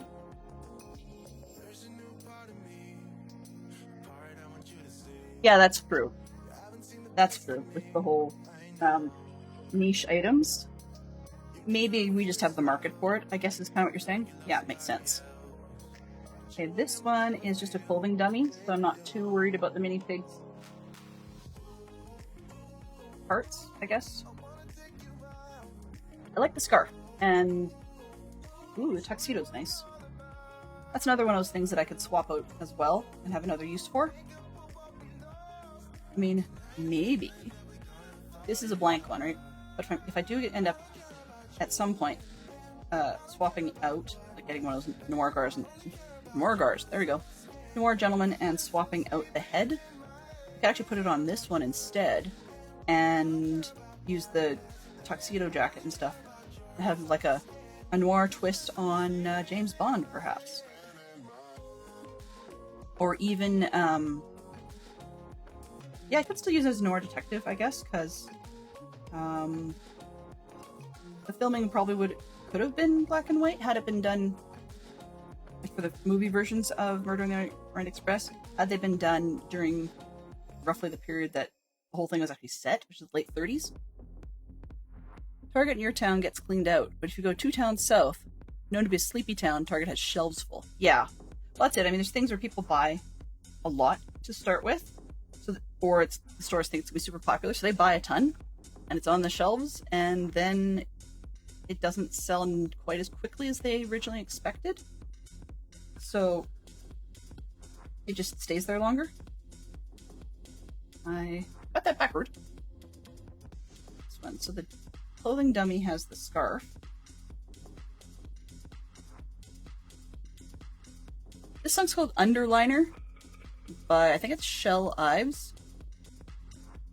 But when first thing that caught my attention about it, rather than, I'm trying to talk over something that's just a bass line. But the other reason it caught my attention was because, the ropes, okay. Was because it made me think that it would also make a very effective background to a portion of the internet meme biz, the whole badger thing. Mushroom, that sort of deal. Right? You could totally hear it. Badger. And when I say that, I'm well aware that what you guys hear and what I hear is very slightly out of sync, so me doing that actually makes it worse. Okay, so we have 2 clothing dummies so far. Yeah, see? And there's some nice printing. So this one has a tux. It actually has a tie under it, like a tuxedo tie under that scarf. Just a little straight line on the front. And then this is just very generic Hogwarts back to school outfit. Because of course, they all get a black tie and very blank robes to show up, and they use it for what? One day, maybe? Ceremony? That's it? And I say that not tongue-in-cheek in any way. It's quite literally. You see them in the movies and you hear about it in the books where they're all wearing their new fancy robes to go on the train and go to school and so on and so forth. Then they promptly get sorted, and unless there's some sort of magical thing that they do to the robes to convert them, they suddenly have all these bits of, like, all black with no house coloring on them that are suddenly useless. As a parent, that would really frost my buttons, so to speak. Yeah, those are neat. I like those to go with the sewing machine thing. Overall, I'm really enjoying this Madame Malkin's. That's actually part of why I did it second. I like the way they did Ollivanders. No argument there. By the way, these are printed. I'm assuming this is what passes for Wizarding World coinage, because of dragons on it. But I did Ollivanders first, but we sort of knew what to expect, right? We're making a something, I don't know what it is now. Sorry. That doesn't help anybody, but, yeah. Exactly! That's the thing with the graduation gowns. It's part of why a lot of schools have you rent them.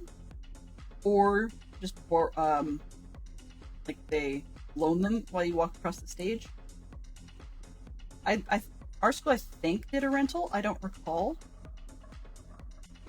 I think we had to do a rental from, like, from the batch the school had. But really, the rental is more, I guess, insurance.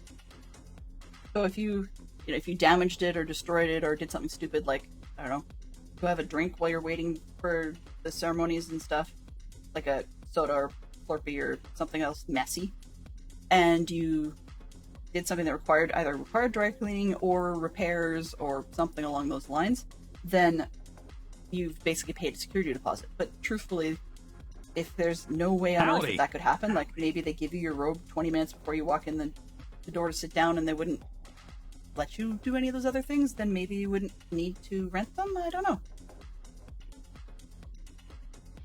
I have no idea what this thing is. Huh. Contextually, I hope you figure it out. It looks like it could have been a cash register, but I don't get why there's an arm there. Like there's a... Yep, I'll show this here. See?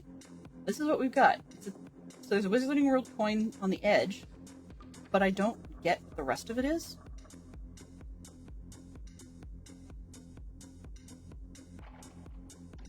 Yeah, I totally don't get it. Another funny thing. I have a quick question. There's a stereotype that a lot of people have about grads and stuff, like high school grads, about like the mortarboard hats.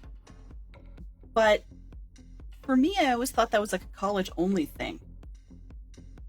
Because up here, I had not seen any of the schools actually do them as a high school thing. Now, I will correct that, but because of the stereotype, my kids' preschool did them. Like, I don't get that. The preschool had stuff. Projector for movies, I guess, but it just doesn't make sense in a clothing shop. So, I don't know. Maybe. Yeah, maybe. I don't know, like, it just didn't make sense because they just seemed older than, yeah, it seemed like that would be an older style than even, let's say, Ollivanders, who's been around for, but supposedly the company, Ollivander family, has been doing that for hundreds of years. But, you could be right.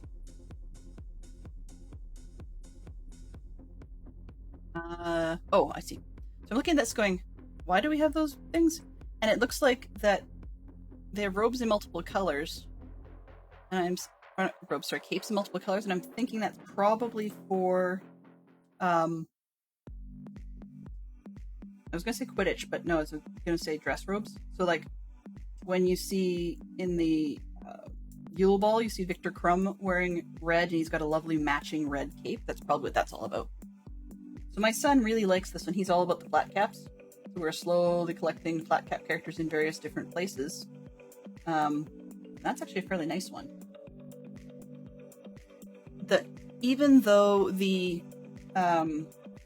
train guy that DC opened a lot of during his streams, even though that guy had a flat cap, we decided we didn't want to risk getting a bazillion different everything else's just to get the train guy. Even though DC got a lot of them, there's no guarantee that we would get any of them. So I might just hold off for a while, because being that one was common enough that it'll probably show up here quite frequently in the used shops in not too long, when that set stops being sold and people are on to the next greatest thing, whatever that is. They sent us a top hat. I'm not sure we really want to wear it for. I guess you could do that with the tuxedo thing that we saw earlier.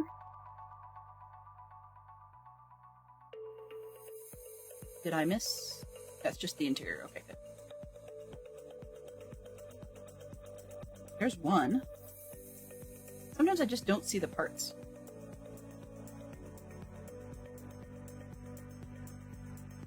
I like the way this is shaping up. Sometimes when they get good ideas going inside these shops, I keep thinking, I want more. I'm not done yet. And I'm not done the build yet, but what I mean is that it starts to become a physical thing, and I don't want it to end. I want more detail. So yeah, at some point, eventually, I may look at getting some of the mock designs that people build, so the My Own Creations, where they have on, like, say, Rubrickable or certain other sites where they design it. Either they build it themselves and then make the instructions in Creator Studio or something, or whether they do it elsewhere and design in Studio first. But I'm looking at, maybe at some point I'll do that and get additional life to the world.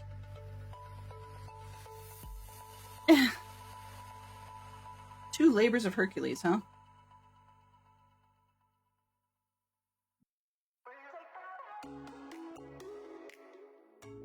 He didn't have to deal with the whole Cerberus thing during that, did he? I can't remember. Yeah, I have 2 bricks of bridge sitting out for this very reason. Let's try and get it somewhat centered, maybe.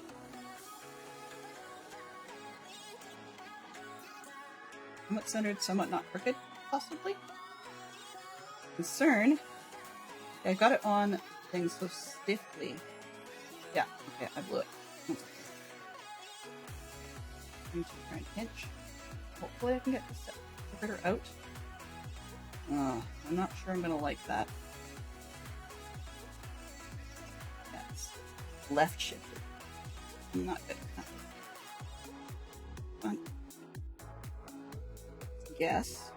Me and my fingers. The reason I do it on the end of the separator, narrower. Oh, can't do. The reason I do it on that way is because then I can see more what's going on rather than my big chunky fingers getting in the way. Assume that's the middle. Maybe?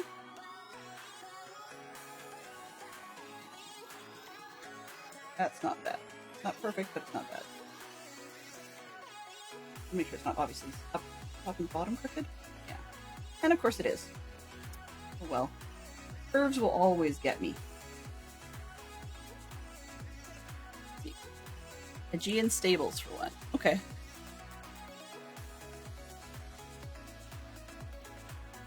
He had to go after the Golden Fleece, didn't he?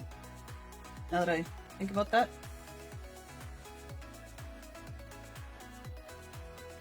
I just think I bumped the camera, so if things are out of place, apologies. There we go. 1, 2, 3, 4.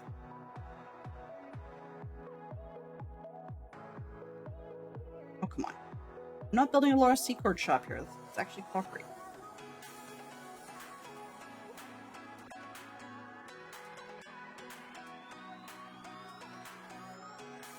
There's a thing that actually caught my attention the other day. Somebody had mentioned Laura Secord in passing in conversation we had.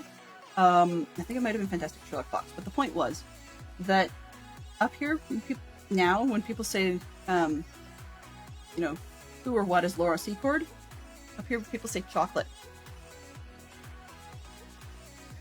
which is not actually, well, yes, but it's not really who or why, I guess.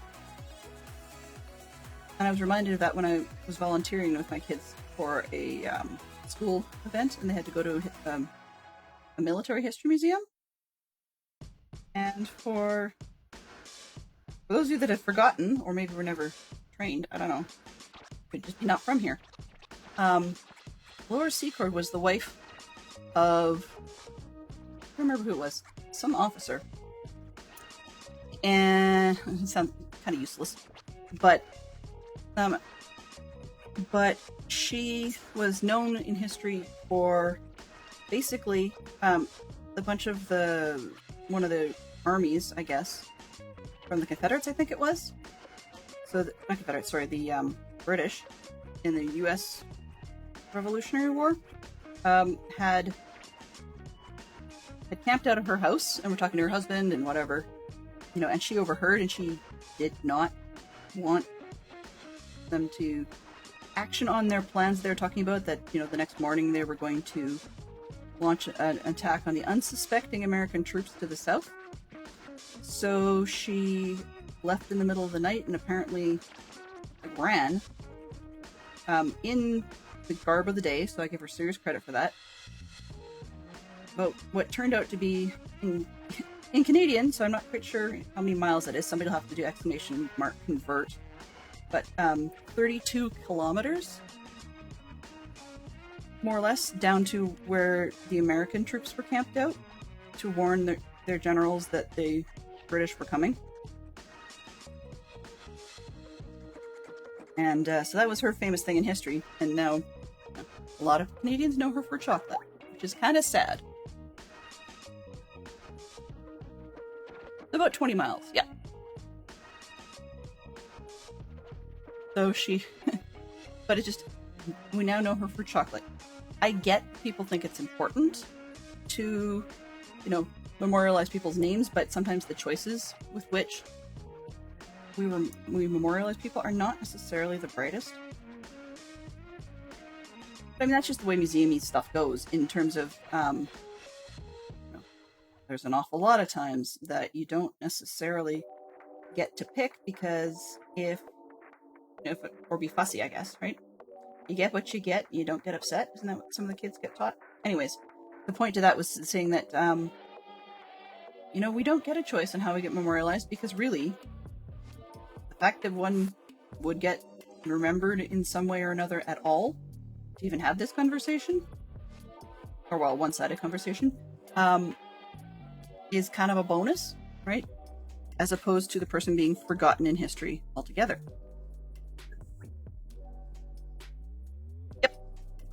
3 hours. So it's the old Friday. Well, if we get this done in 7 minutes, I might swap off. But I was going to do the old 3 hours on a Monday instead. For Lego, because I only do it once a week. That's my argument. Yeah. Because I only do it once a week. Whereas, that means that I can cut back a little bit on some of the other days. Thursdays are kind of up in the air. They're my, at the moment, written 3 hours stint in Minecraft. But I don't know if it'll stay 3 hours. A lot of it has to do with what the other people who stream on Thursdays are up to. It sounds like right now that it'll still be 3, but no guarantees on that. So, yeah. At the moment, I reserve the option. And Mondays, we had somebody who was right after me. Valente used to stream in what would have been about 5 minutes. But at the moment, he's on hiatus and doesn't. And nobody else has wanted to collide with that slot yet. Should they choose to do so, we can always change. It's not a biggie. I missed something here. Nope, there isn't anything on the other side. Okay. Yeah. So in other words, I go long on Lego Day, but I only do it once a week, so it's not like I'm going to be horrible. This one, I don't know what we're preparing for. So I guess that is the other thing is that I said I wanted to just on Mondays partly because I don't want to miss the Lego Days sort of opportunity. And yeah, well, some days I may not always be up for the full 3 hours.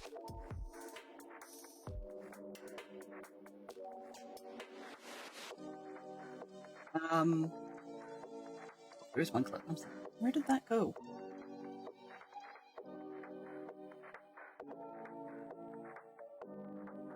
So, for Fox's edification, if he's got either sound or captions, we may have to take a more serious look fairly soon at some of the options I'd been discussing for 3D printing and other shelf splitter methods, because I'm really running out of space here now. Especially when I'm talking about wanting to turn little sets like this into actual displays. I need to be able to have more horizontal real estate to do so. Okay, I see. So what I was looking at, we have a lovely 3D printer, and we talked about wanting to make more use of it. He's not cramping my style at all.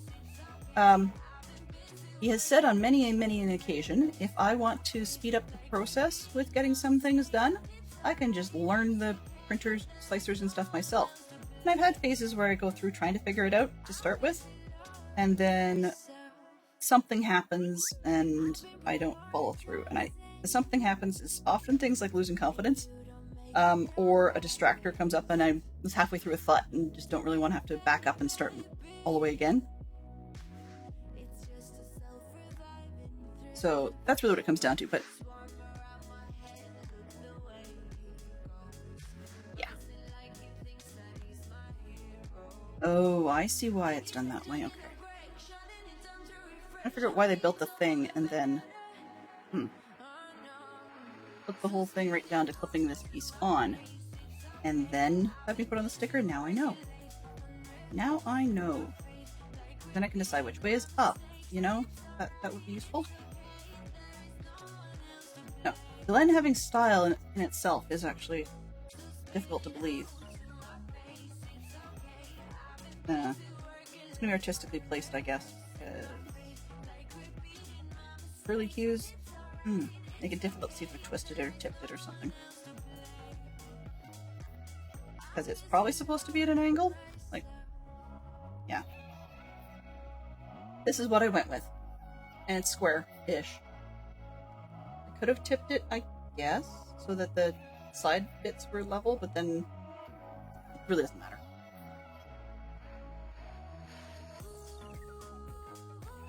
Yeah, so anyways, what I found was I was looking online, and I use a good bit of IKEA shelving. I think we've got Alex in here right now. And that's what I usually display my Lego on. And I found some dividers in different ways that can split the shelves vertically, so that stuff that isn't a full height, which is just under 13 inches, stuff that isn't that full height can actually fit on more than one shelf, sort of thing. Because, for example, I've got brick heads that are only the height of, like, say, your cell phone. Certainly not 13 inches.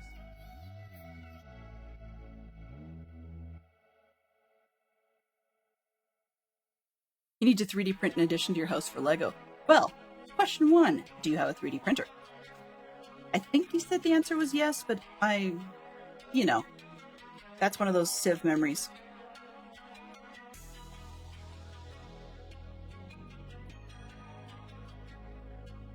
I do have plans for where to go after this. So if I can figure out where I set it in the room, I think it's in the bag at the back, then we can always move on to the Fluke Network section that I can show instead of tell. 2, 3, no, okay. We've got a lovely little curly Q section happening here.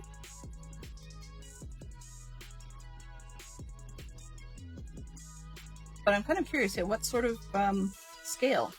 I mean, it's funny actually. I saw while I was looking at the collections of things, some people have designed mini versions of IKEA branded shelving.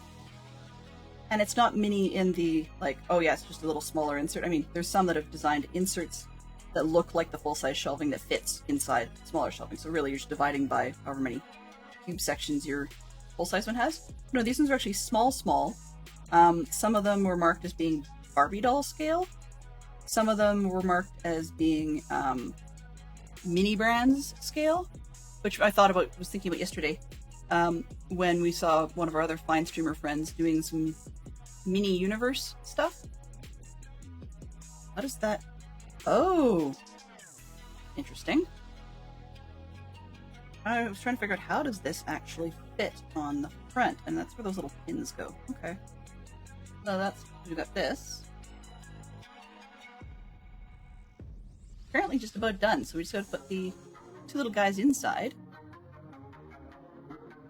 There. I have bits that... Oh no, they're all odds. Okay, that's fine.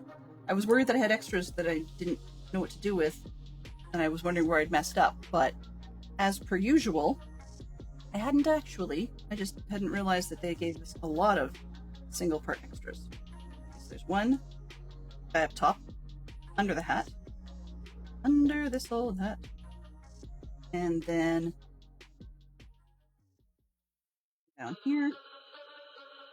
Come on. Oh, that's because I stirred it. And it's facing out this way, which really would probably be going the other direction. This one would probably go the other direction because of the shop doors, but it's not critical. That's Lego. That pure reject. If you find enough things that it can do that the significant other would be interested in, it starts justifying itself really fast. Okay, well, the washer-dryer combo I think is probably more critical. So you can see in the bottom corner that the manual says we be done, this one, and it's got all the characters and minifigs and whatnot in one spot. So, in other words, show and tell. So we've got insides we can see. We've got the outsides. I like the stuff through the windows, that's kind of cool. And then... Oh, I really should get a clip of that. Then we've got the lovely little sign that apparently falls over. Footage supplies and fluorescent bots.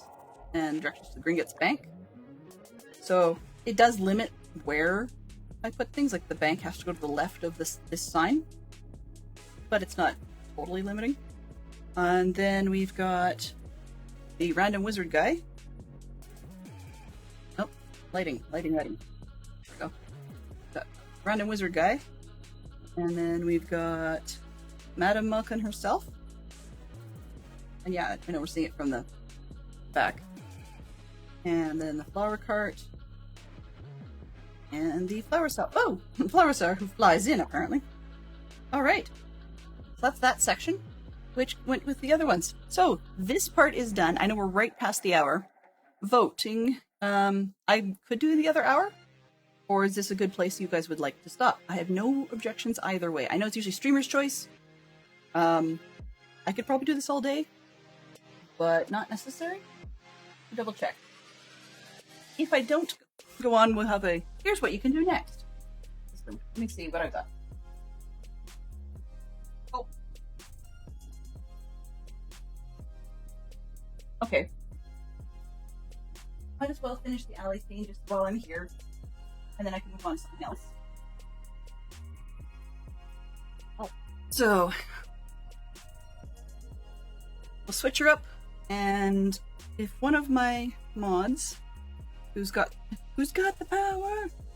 Could do a change. We are headed on to Borgin and Burke's Blue Network. Specifically Borgin and Burke's, which I find funny, but I understand why, because it goes in partnership with the what do you call it? The Weasley's house. They've got the Blue Network in the most recent edition. I just ripped something off that part. Oh. Plus, I keep dropping things and knocking things off of stuff. I've bumped 4 different things out of Madam Malkin's already. Just for split pause, scale-wise. So, we just built... Anything's gonna fall out? Not really. Stuff I can knock off, sure. Okay, so there we got Madam Malkin's. And the capes fell out. That's okay. And then we have... Oh, that's going to fall. Let's just take these off. Okay, and then we've got Ollivanders. Trying to, like, not dump everything. Okay. That's the scale we've got there. They're lined up more or less. And for the owl post. So this is slowly coming together, right? Theoretically. Owl post. More or less. So we're doing fine. I like it. But then, just to make life really interesting, sarcasm intended, we note that Madam Malkin is a little bit shorter than the other ones, right? Particularly Ollivanders, just a little bit shorter. So I went and put it on my table. We have to show you this because the depth doesn't work too well. But you put it next to, lining it up, Weasley's Wizard Wheezes. And it looks just a little dwarfed. So, yeah. It's gonna need a bit of work on rearranging things, because I don't know why, but I like things to be similar heights. So this will probably end up the other side, so that we can just like have a, my hand in the thing, like a slope of sorts. But yeah. That height is notably different. What did I knock off? Ah! He! Oh, okay. I was just realizing what one of the things inside the Weasley shop might have been. It reminds me of those little step things where you step on and you answer a bunch of stupid questions, and then it measures your heart rate and tells you if you're in love with somebody or whatever it is. It's like those kind of cheesy things. Or it does it, the lane predictors, where it goes, based on your heart rate and your weight that we just took, that we figure that you are going to have X number of years of life left. You're like, well, I don't really want to know if it's right or wrong.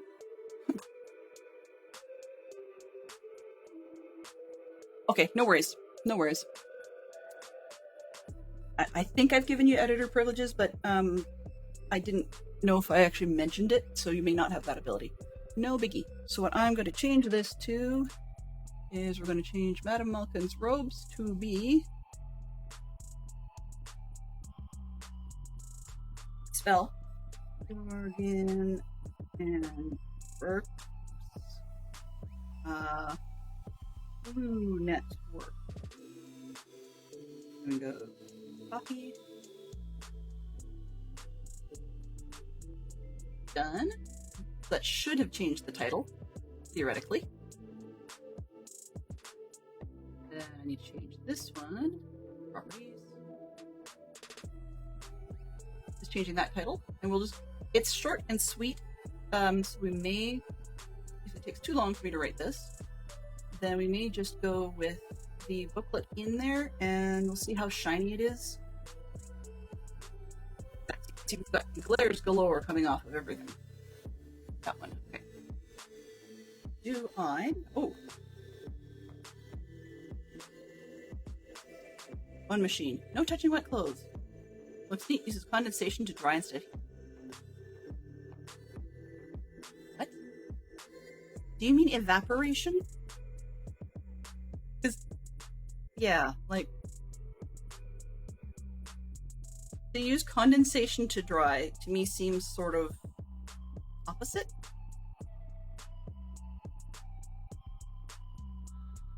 Let's see. Puddle of water on the floor, bad hose seal, discontinued product, no parts, and it's Monday. Ooh. Yep. They have machines now that you throw the clothes in and it washes. Yay! And dries. So it washes and dries the combo unit. Huh. One machine, no touching in the wet clothes. Looks neat. Pedal says condensation. vent blows cold air like an air conditioner. That is cool. I'm wondering if that, I'm wondering if that has to, yeah. I could see there being a market for that here, like in North America, and potentially overseas in parts of Europe, because and the UK and so forth, because not everywhere there has the space for a drying cupboard. Sometimes you can't always get out to put your clothes on a line, right? So, you know, people say the UK, it doesn't necessarily always snow, but it would rain. There's probably something else along those lines that Jay's probably heard a million times. This is actually, I was gonna say it doesn't reflect, but it actually does. Okay, just gonna grab the booklet, 40695. Do faster that way, maybe. In the meantime, you have 3 bags.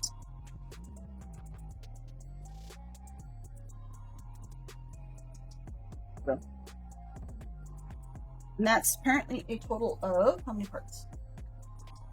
190. It's not bad. I just got an ad. Excuse me? Not allowed to do that. I do not want ads, please. Okay. Sorry for all the delays on this one, guys. Network. I put it backwards. Yes, I can spell. I get it. 40695. There we go. And this one, please. I want my PDF. What I would like to do eventually is figure out how to get my iPad working on here so that we can do 3D stuff. Because you can rotate it and all the instructions get shown that way. Greetings.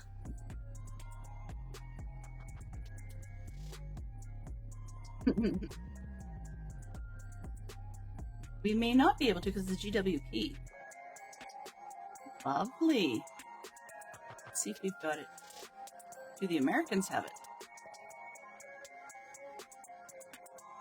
Ooh.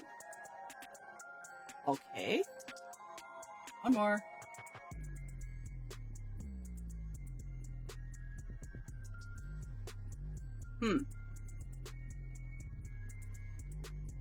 Nope. So plenty of places show the set. Nobody's actually got a PDF of the instructions easily downloadable. That said, I guess we'll just go with it. Let's go with it. Go with the flow. You want to see this one built? Happy Monday to you too, DC, as far as Mondays go. It's been a Monday kind of day. We started with an oddball shop, and now we have an oddball build. So I'm just going to shut down the other instructions. And apologies, guys, if it's too reflective. We'll see if we can find a corner where it's going to be somewhat optimal. But yeah, this is one that I hope I'll be able to eventually scale into the other Borgin and Burkes I've got, the older shop, but maybe, maybe not. We'll see. Okay. Put those to the side. They want us to start with Lucius Malfoy. Lucius! Now, next question. Can I do it in 45 minutes? Oh. Sorry, we got it. Never mind. I don't know Tupac Shakur's songs all that well. One, really? Disney live action, one sci-fi film. Okay. If you put the Disney and live action on it, I can see that. But if it's just generically name one sci-fi film, come on, question. Be a little harder. Okay, so we've got Lucius Malfoy. He only has one face. He's just Mr. Grouchy Face, so I'm not going to worry too much about showing it off. He's always Mr. Grouchy Face. I will note, though, actually, maybe I should pull the hair. So there's the back, and I do like that. Come on. There we go. It's got some nice printing on it, so there's a bit of a fur ruffle sort of thing, which gets entirely hidden by his hair. Right? Oh, good. But the front, if it will refocus, maybe, maybe not. Let's force it. Welcome. Maybe not. There we go. They've got a nice print on the front for Lucius Malfoy. I like that actually because it's probably one of my favorite fancy-ish character prints. That's cool. I like that. Alright. And Malfoy, the wonderful and annoying, is supposed to have a cane, but quite literally, this one is one of the more lame ones. Like, he's just got a cane. Yippee skippy. So that's one that, you know, can be upgraded at some future point. Alright. And I've got that behind his head. Let's move it over here just because, yes, it's glaring, but then you can see about as much as I can see. It'll also remind me not to use that side of the desk. Let's see. Set image. Go this way. Turn off, please. Thank you. I'm just gonna deal with the white balances in just a moment here. I want to close the box. Go that way. Whoa, good lord. Hey, that'll do. Okay, 3, 2, 1, what do I got? Couple things. Let's try. Aha. Yeah, build a set to use it as a stand for something else. There we go. Madame Malkins can hold that up. Close enough. Alright, so. Got that one. Part 2. What do we got? Little gray box. This one has a... I love the terms I come up with. A black bit and a green bit. They both just sit in the box. Okay, so it's things I can spill. Fantastic. Hey, Valente!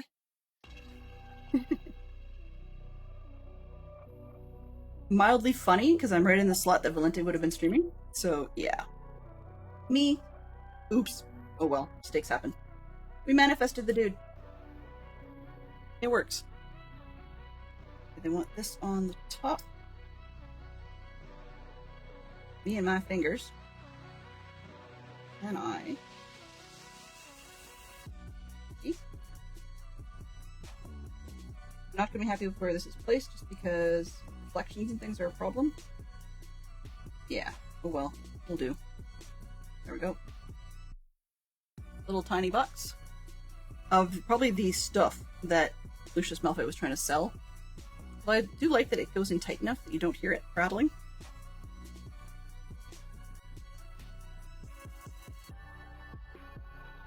What I'm reading, from what Mike's reading about his to happen soon machine, you do a washing load overnight. No heat means it takes a bit longer to dry. Okay, yeah. I guess it's more environmentally friendly as well in terms of electricity usage. I guess?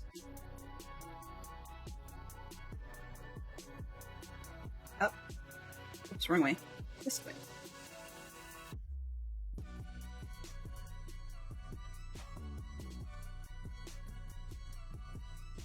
I don't normally use a booklet, so you guys are seeing a lot of the top of my head, and I do apologize for that. Another one of those reasons I should move the camera, but hey, it is what it is. That's what it says. Huh.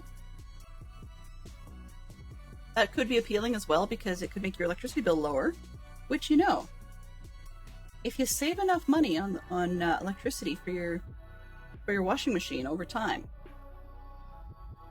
I wonder if you can squirrel away some of those pennies in a 3D printer fund. You know, people say I'm supposed to be on the ladies' side, but I can be my own set of trouble too. I did.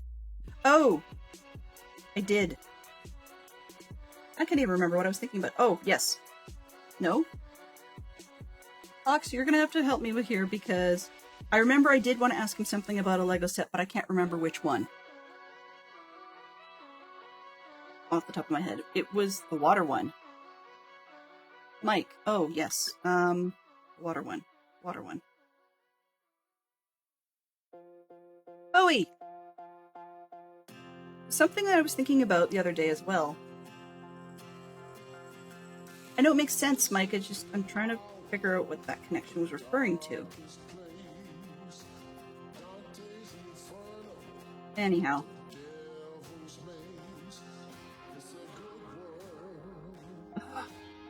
Guess I did have to ask. I remember saying that. Anyway.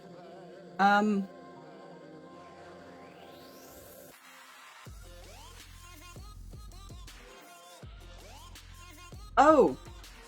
Yes. I do remember that. Okay. I now I know what you mean. Something that, yeah, we were talking about it on Dadcraft stream, and I said I'd have to ask Valente about it. So the... What? Wow, Jay. Just wow. Now, I think we were referring to, one of the... I think it was on the hopefully discontinued soon list of sets, but it's the Harry Potter, Triwizard Tournament, the Black Lake, second task, I think it is? Yeah, the second task, where everybody's jumping in the lake. But basically, as a set, not for investment purposes, just for, dislikes, what did you think of that particular set? Personally, I thought it was dreadful, and did not reference enough of the stuff going on in that scene in the books. And at this point, I have no problem skipping that part of the story. I would rather, build a maze for the later portion. But we've got the Yule Ball set that's got a reference to the Goblet of Fire, and I'm sure, I think there's another set that I've seen that was done that, but I could be crossing that with a mock set someone did. Anyways, but I was just kind of curious what your opinion was on whether or not that was even a set worth making. Okay, yeah, I'm horrible with set numbers. Just very, very bad with set numbers. But yeah, I think you and I are on the same page there in terms of that's the one I'm thinking of. Because, I don't know, I don't really like it. Story-wise, because I'm a fan of the stories. They made no reference whatsoever to Harry. Like, Harry's got gills, and they give you snap-on flippers for the guy. But they missed out sort of any reference to the gillyweed stuff other than... Oops, wrong one. Other than... they printed a special head for Harry who's got gills on the head. But that's it. Like, I don't know. I didn't think it was a very well thought out set. They have one Grindylow, which is kind of cute, and they were certainly not cute in the books or the movies. And the mer person, I've seen better. They wanted to make the mer people unappealing, which is great, but it really, the only thing it really does story-wise is snap you into the idea that listening to the mermaid song out of the egg was terrible until you got underwater. But then they're still nasty people. Mer people. Anyway. I think I agree with you. It seems rushed. And they put in stuff that I think was completely pointless. Like, there's a section up top that even in LEGO's released pictures, they've got someone just, hanging out and having a celebration drink. Like, what's that got to do with the story? Absolutely nothing that I could see. I think it would have made more sense just to have some sort of, random, I don't know, Hellboy, or if you must... reference it without an actual minifig, yes, I will suck it up and give us a Telrod or something. Because it's kind of interesting / important in the story afterwards that you see everybody there all wrapped in their outfits. There's no... They've got Harry, and they have Hermione and Ron, because they're all important to the story. But they don't have any reference to... what's her name? Gabrielle, Flora's sister, which is part of what got Harry in some hot water, and he nearly didn't complete the test, or that task, because he wanted to rescue more than one, and the rules wouldn't let him officially. But he didn't understand that, and the assumption was, or it was implied, that the mer people were actually intending that if the correct person didn't rescue that individual, they stayed under there and they just died. And Harry was not going to let that happen. So he rescued more than one, and yeah. Not great. So as a story piece, it's useless. This one, if this is what their current Borgin and Burks is, seeing as they seem to be interested in releasing Diagon Alley over again multiple times, then this is really sad. If it's meant to be a piece to something else, maybe I'll suck it up, but I don't know. Not a huge fan. So anyways, that's one that I didn't like. I still don't like my sticker placement, but it's just for me, so whatever. But, like, it's just, that was a very not well thought out set. I don't even think it has much in terms of playability, because one could argue, well, it's not meant to be a display piece for, adult collector fans. And I could see what you mean. But if it's meant for, youth to play, they didn't have much of that either. And it'd be an odd scene to choose for that. It doesn't even go well scale-wise with other things involved in the Black Lake stuff, like they didn't have a massive squid, or they did, because they've made massive squid characters. They could have just included one of those. It's not even a good scale to go with either of the two Durmstrang ships I've seen. But,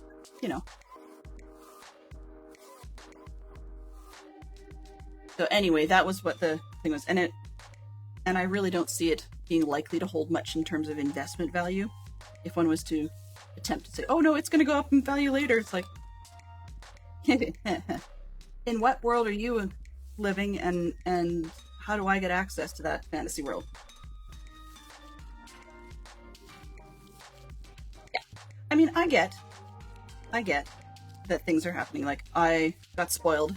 I showed people early on stream, but I got spoiled this weekend, and I am now able to complete my other Diagon Alley set. I got the original Gringotts set, and I'll have to get the set number now that I think about it.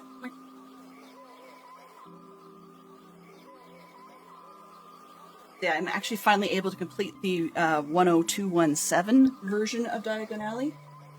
It was one of the ones with the red box releases, because I had 2/3 of it given to me for free by one of my husband's co-workers, just because she didn't have the Gringotts bank.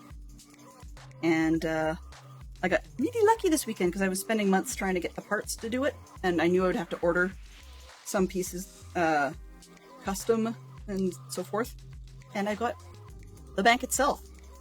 I walked in this weekend with my kids and saw it on the counter, and there was none of the rest of it. Like, the other buildings that I already have were not there. It was oddly dusty, the one they were selling, and nobody at the counter knew why it was sold by itself, and so they sold it to me for parts, basically, which was dirt cheap. So I have that one, and that's nice because I like that version of Gringotts far better than the current ones. I'm not in... One of the advantages to being adult fan when you obtain things, aside from the mess that it creates and the amount of storage you need, I guess that doesn't change. One of the advantages, though, is when you're a kid, you say, I'm never going to sell this. I love it. It's never going anywhere. It's actually a little easier to mean it when you're an adult, because that generally means that you're going to have to kick the bucket before the stuff gets sold and somebody else will have to deal with it. Mean to them, but if I say I'm not going to sell it, I mean it. So, anyhow. No, I don't. I actually have no interest in that one. One of my issues with it right off the bat, and one of the reasons I like the older one better, is first off, I didn't necessarily like the choices that were made in terms of what details to include and what details to skip. Their scaling was kind of weird. I like the Greek column sort of look, and so the older one has much thicker columns, so I quite like that. So yeah, I guess that's part of it. And while the underground vault stuff is nice, like, yes, that part I do like, so I sort of, at some point may do something with that. It's not necessary to the above ground look of the thing. So I wasn't bothered. Now, in the older one we've got, there is a reference to vaults by having a tiny vault attached to it in a very like cheesy position. But since it's just a reference, I wouldn't have any issue with that, because one of the sort of, what do you call it?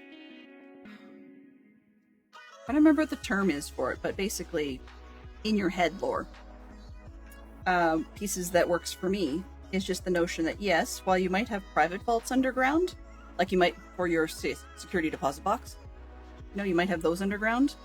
The bank tellers at the front counter very frequently have a smaller vault on the same floor as they are, so that if you're just doing some basic exchange, let's say you've got a Muggle family who just needs enough wizarding money to be able to do the shopping in Diagon Alley, or vice versa. Maybe you've got they did their money thing.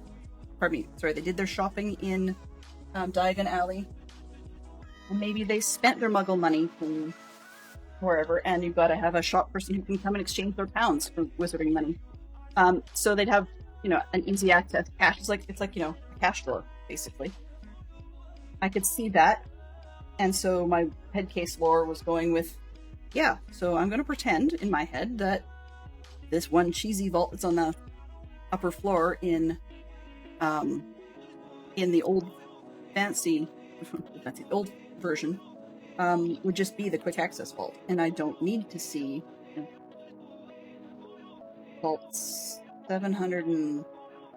Jeez, why am I forgetting that now? Well, it's not important, but anyways, I don't get to see either of the two named vaults. Now, I mean, there's, I wouldn't sniff at having a reference to it later on, but I don't need that.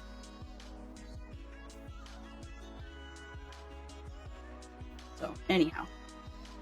But that was just where a lot of it came down to. So I was happy I got that, and then I picked up one of the old Quidditch sets as well, which I've been looking for a while, and it had appeared simple enough that if I was to forego the stickers, then I actually had a chance of building it from parts in bulk bins, relatively inexpensively, provided I was willing to put in the time.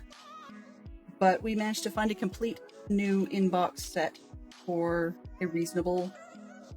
I mean, it may not be reasonable from one point of view, but it was reasonable enough for my purposes price that we bought it. So yeah, 2 sets I was looking for down. So now I'm slowly chewing through my list of sets that either I have partials of, or the complete, everybody knows it's all there. Set prices were a little high for my taste, and so I have sort of a mental line of what's good enough and can build out of bulk bins. Particularly if I have any designs at some point of messing with it to make it more custom for me. You too, personally. Yeah, imagine. Really can. So anyway, that was my score this weekend, and I was probably a good thing that we didn't stay all that long, technically. Because when I was trying to actually get the parts for Gringotts Bank, you need like 72 of one particular part, and 29 or 30 of something else, and 54 of this other thing, which is great. But if you're digging through bins, you guys have seen only an arm for cost, arm and leg is too much. Well, actually, when I look at it and say, a set that would have been at least 50 to 60 retail on shelf, in Canadian dollars, that is. And I'm pretty sure this was probably a little bit more. But it's old, and, several different Quidditch references have been released since then. When I got it for, I think the sticker price that was like 80, that wasn't bad. Half the time I expected to be over 100. And I mean, its sticker price might have been over 100. I can't recall. I didn't bother looking it up. It was I wanted to have it, not necessarily worry about it for financial purposes. I am one of that batch that some collectors hate. Because I recycle boxes. That's one of the reasons why I don't worry too much about the cost down the road. Or not the cost, the value down the road. If I have no intent of selling it, and I don't see any point in storing boxes. I mean, I've seen people who sell the box separately, because if people who toss boxes like I do, and then stuff does get sold later, and people want, max value for it. So they're going to want the box. So I know there's people that do that. They buy the set for whatever the reason is, and they try and flip the box. I could do that. I just figure it's not worth my time. Or yours, you know, or anybody else's. Just, I don't know, it's just not worth my time.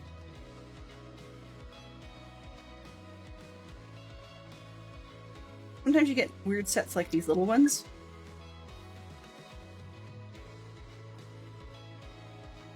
That's a good point.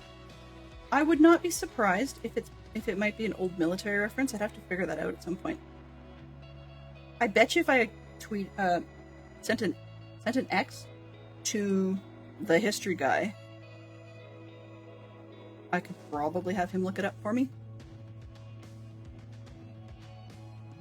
That's the thing, Mike, is you've picked ones that actually have a potential usage function. For example, and same sort of thing from some of the past advent calendar sets. We've got, you know, a couple of the plastic inserts because they used to actually come with decent sized cup inserts, and I can use those for sorting. But I just don't really like when it's cardboard, or now like they have little packages. What's the point?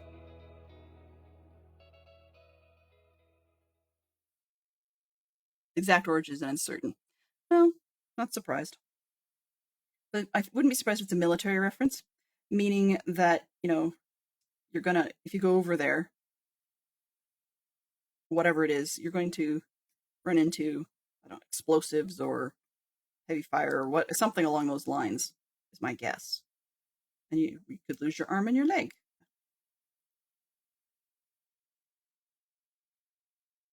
That's just a guess.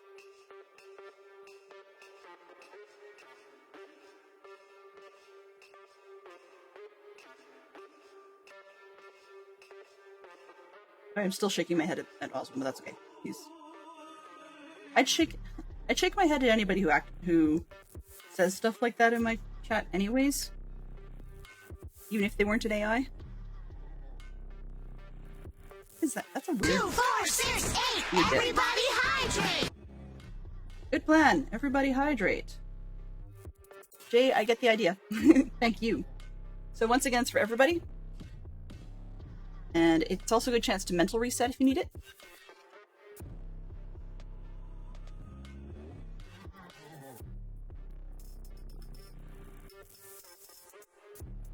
Ooh.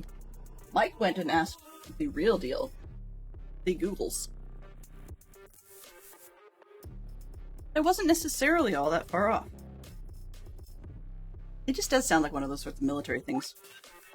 So I'm going to bet that we're doing the same thing on the opposite side. That is correct. Woohoo! Ah! You're bubbly. Okay. Jay, curiosity. What would you call that? So a fresh can of Pepsi, yes. But I mean, there's some that, no matter what the content is, still call it a Coke. In some parts of the world. There are those in other parts of the world for whom, and for confetti, loud yelling, maybe. There are some who just would call it a soda. There's some who'd call it a pop. There's some who call it soda pop. Oddly enough, apparently I was reading the other day, there's some still around who would call it a fizz. Just because it's fizzy. Which I haven't heard that term in, geez, decades, maybe? This is why I don't often use the booklets, is just because they glare a little bit and make everything kind of gray. And I get myself lost, looking at things you see the top of my head for forever and a day.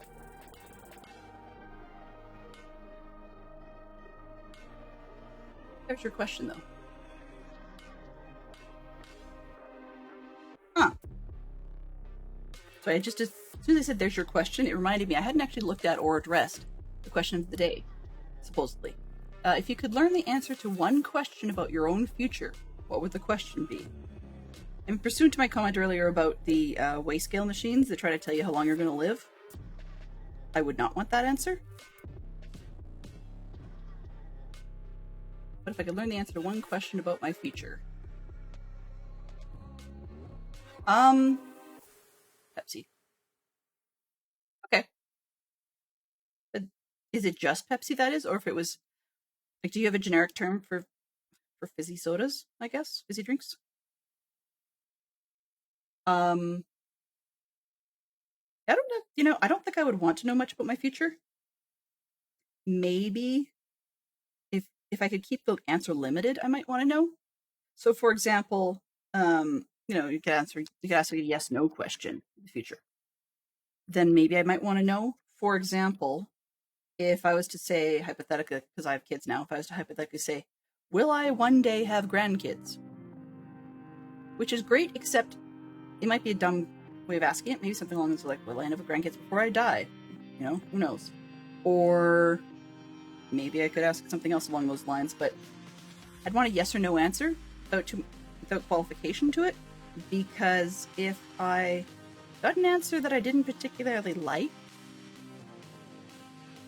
yeah, I wouldn't know what to do. Yes. That's an interesting way to do the screw thing. Okay.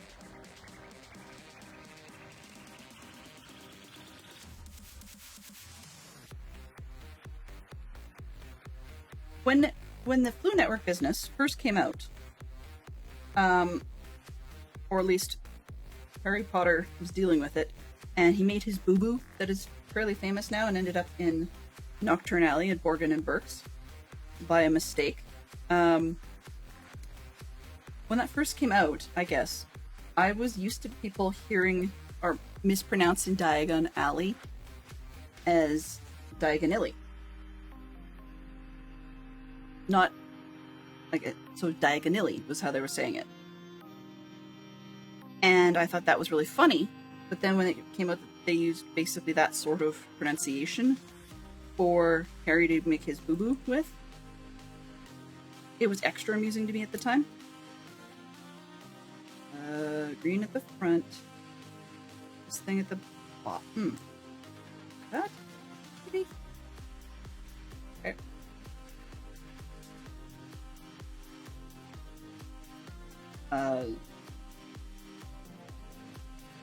Glenn, you be doing it wrong. Again. School. Okay. Fizzy. Yeah, okay, so you mostly prefer Pepsi. Got it. These are, or a lemonade. Okay. Can't blame you. Those are both good, tasty selections.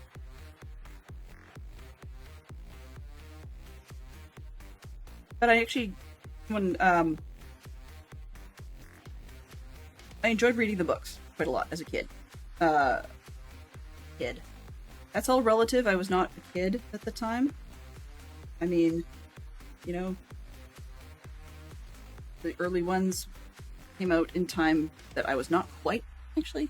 No, I had graduated. Yeah, I graduated and did a university and we'd moved, so younger than now, I guess. But I hadn't moved out of home yet. And when I first read the books, it was kind of fun because not everybody at that point had, because the movies hadn't come out and whatever, for the Harry Potter stuff. And,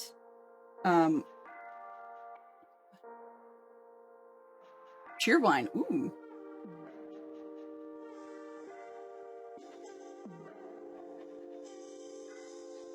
I get the context thing, but my go-to when building with Lego appears to be coffee or water. Go figure. Where's these pieces? But I had a story. I had a thread going. Oh yes. So when I was talking to people about the books, who hadn't actually read things, I'd say Diagon Alley, and they're like, "Are you sure you said that right?" I'm like, "What do you mean?" It's like, "Yeah, and I was like, "Well, yeah, it's Diagon Alley. That's how you say it." And I got the reference that they're referring to. If you don't go forwards or backwards, left or right, you're not strafing. You can be moving diagonally. But I knew people that actually pronounced diagonally. I can't even say that correct now. Diagonally. There we go. As more diagonally. Don't ask me why they would do that. I haven't the foggiest. Not a clue. But because they did, when it came out that that was the sort of the phrase pronunciation that was used to get Harry accidentally into Nocturne Alley rather than Diagon Alley, then it was just kind of amusing to me, I guess, on a whole different level. But I also thought it was interesting that the books nor the films ever addressed, had he said it properly, where should he have come out? I mean, yes, somewhere in Diagon Alley, because he came out in a shop. Or because Harry Potter came out to, like, the area through a shop of sorts, then I wonder which one he should have come out in. I don't know if it's ever been referenced. My short memory could have just made me forget. That's possible too.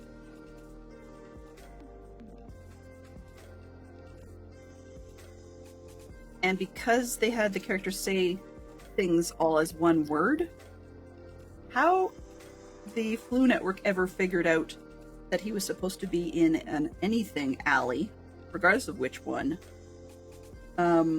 is beyond me. And why it screwed up and sent him to the wrong one is, I don't know about you, but the first part of what he says is a lot clearer than the latter section.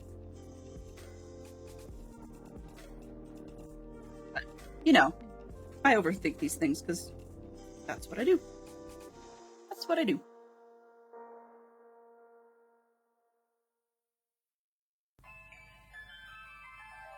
One of the things I find most annoying about the way I think sometimes, especially when I'm distracted, is when I've got 3 or 4 different things going on in my head at the same time, or at least going, not at the same time per se, but going through rapidly.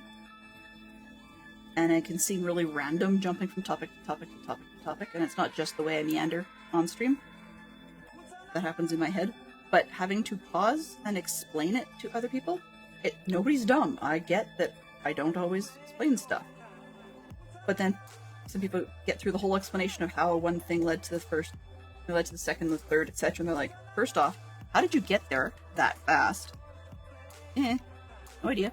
The second piece is, what on earth did the end point ever have to do with the beginning, even after you follow all that trail through? Half the time by that point, I've actually, in the conversation, I've actually forgotten. Whatever it was that made me think about it in the first place becomes one of those you had to be there moments.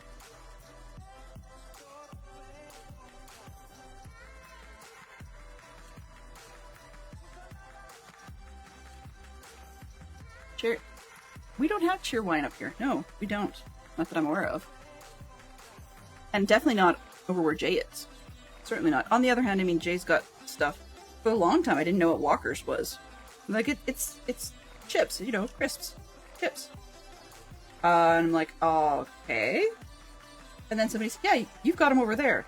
And I didn't know for the longest time that it's actually the same thing in North America as the Lay's brand of chips. Which is extra interesting to me simply in that we actually have within our province, we have a sort of fairly local Lay's potato chip factory. But the potato chips out here, where I am in the western part of the country, we got about 12 minutes. In the western part of the country, they are slightly different flavored than the ones in the eastern part, and definitely slightly different flavored than the ones in the UK, simply because the Lay's company, which I believe is owned by Pepsi, lovely, or is it McCain? I can't remember. But anyways, they use locally sourced potatoes in their factories. I mean, that kind of makes sense. You know, where Jay is, to fly potatoes from over here out there would be dumb in the extreme. But yeah, so the Walker's chips and Lay's are kind of the same thing, but they taste different because of the locally sourced potatoes. So, for example, out east they do have, in Canada, they have Ontario potatoes in some of their flavors. In other cases, just the way the lines worked out, they ended up having a PEI potatoes, which is something that Canada is fairly famous for. Out west, we use a combination of Alberta potatoes and Idaho potatoes, depending on probably whatever's cheapest in the market at that time, I guess. So the flavors are a little different because of the way the soil's grown and all that jazz. soil's grown. Yes, okay. Yeah. Environmental factor. There we go. But we don't have cheer wine up here. And frankly, I like the official cherry Coke, but I'm not old school per se, but I've had the precursor of cherry Coke where it was, you could still get it, but it was Coca-Cola with, like actual, I think it was grenadine that they used. Something like that. I've had that, and I actually prefer it.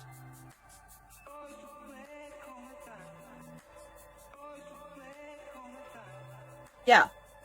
Well, exactly, so... No. See, even if she could get free samples that are free to Jay, I can guarantee you they would not be free to send to Mike Burton. We love you to bits, Mike, but honest to goodness, it would not work. Right. The shipping from over there to over here is kind of ludicrous. But it's also funny, though, because Walker's does regional flavoring. So that means that there's stuff that she can get over there that we don't get here. Yeah.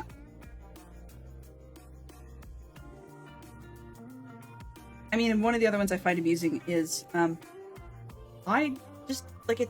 People get used to whatever their favorite flavors of soda, chips, crisp, whatever, their thing. Like they get used to their favorite flavor of it, and don't necessarily think that that flavor is not necessarily available elsewhere. So, I mean, people talk about regional. We just talked about potato chips, and I'll come back to that in a split second. The one that derails me as a thought is chocolate. We were talking about this on DC stream not too long ago.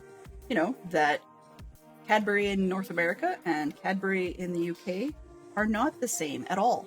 They're actually, weirdly enough, not even owned by the same company. Because many years ago, like decades, Cadbury, which I believe is still officially homed in the UK, sold off the US part of their market to Hershey's. So, technically, Cadbury marked stuff in North America is frequently the Hershey company.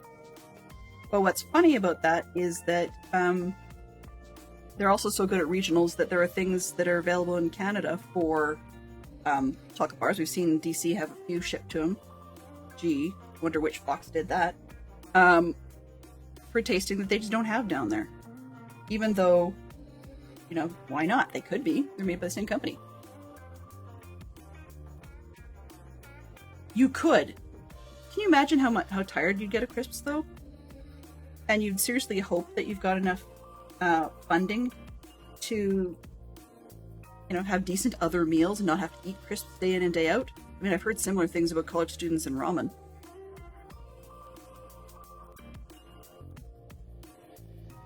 Well, it does. Although the bottles are funny because bottles are worth shipping apparently, whereas cans are not. And so the result of that, Mike, as you're probably aware, is that there are different can lids in different parts of the planet based on the... I'm looking for the... There's... based on the bottling and the canning factories. Yes, actually, Jay, it was funny, you did. And the amusing thing about it was that we had some of those very same items here. I mean, in our city, there's actually quite a large market for imports of UK products. I don't quite know why we have that whole expat thing going on, but we have quite a lot. And so it was amusing because every once in a while, you'll find a shop that actually pulls one over on people by getting the UK product, but really, it's actually the North American one. If you sit there and you read the packaging, you find out that you got bit, and they actually just gave you the North American one. But not always. Sometimes they do have the foreign ones. But the thing that caught my attention is because I found that out, then I would at some point like to do a personal taste test, not necessarily on camera, just because that's not super exciting to everybody else, but a personal taste test on some of the Canadian fake versions versus the UK ones. I think that'd be kind of fun. It's one thing if you've got, well, they're not part of the Commonwealth as your excuse. It's a whole different thing if that just doesn't exist, so I'd be kind of curious. But I mean, things that people think are weird, like we have ketchup chips in Canada. And so a lot of people are like, yeah, that would be disgusting. Or wouldn't it taste like French fries? The thing is, ketchup chips they taste like ketchup chips. I don't know how else to describe it. And you're not nuts if you still think that's a weird idea. But something about the way that companies up here or chip companies have decided ketchup chips are supposed to taste is not like a potato chip with like the liquid ketchup. Even if you took that stuff and somehow dried it and powdered it, it still doesn't taste the way the ketchup flavoring on ketchup chips does. The ketchup flavoring ketchup chips has most commonly a bit more of a spicy edge than that. Not to be confused with international flavorings that have tomato. Not something that's appealing to my palate, but apparently some of the more Asian backgrounds seem to like the potato chip to taste like tomatoes. And then we had other ones that are tasting not like pickles, oh no, but tasting like cucumbers.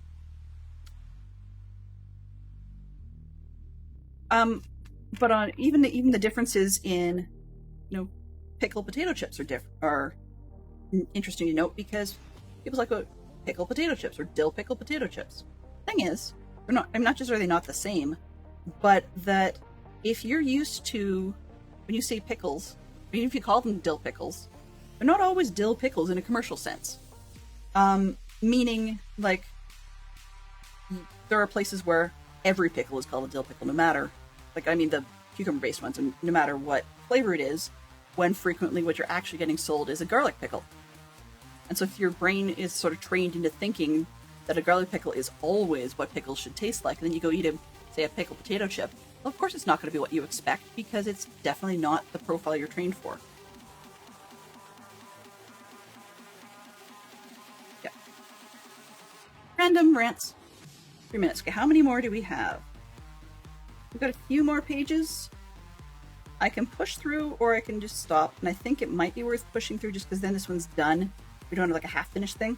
So I'll see if I can build a little faster and talk a little less. But we'll see how well that goes. Anyways, I was headed back to potato chips from the candy, right? Yeah, okay. Lost that train and had to find it again. This one. And this one.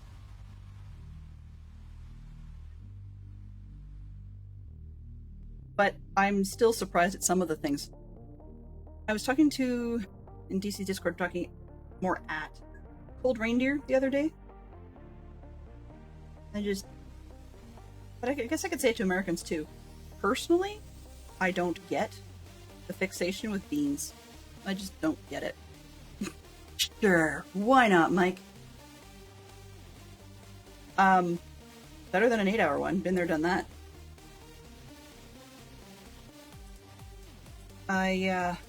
Pickles. No. Oh yeah, Cold Reindeer. Beans. I get that the UK does a lot with beans. And, beans on toast, tin beans. Great. I get that a lot of Americans like baked beans of some sort or other. I don't get it. It's not... You know how some people don't like kale? Or some people don't like cilantro? I mean, I'm in the cilantro soap category. I don't get it. What the draw is with baked beans. It has its place with, say, a ham or some smoked foods or like smoked meats, summer barbecues, sure. But a lot of places have them with so many other things. It's like a default side. Which is, I don't know, I'd like to get it. I just don't see what it is. Yet some people, if you don't put that default side on, you haven't provided the whole meal. Somehow you missed something when you're serving. And so it's just different regional opinions of what goes and what doesn't.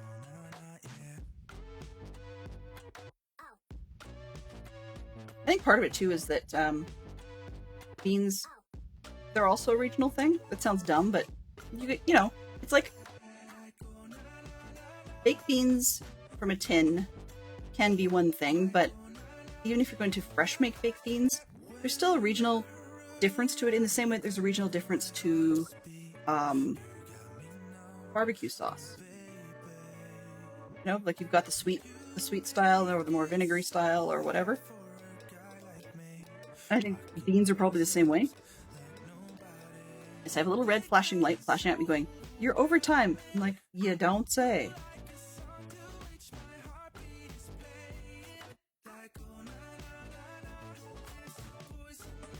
Regionality is just an odd one because, well, you have to have this with that, or you're doing it wrong. Well, if I was living where you are, I'm doing it wrong. I'm living where I am. Doing it your way might be considered weird. You know? But there's one I didn't understand. We've talked about it a few times.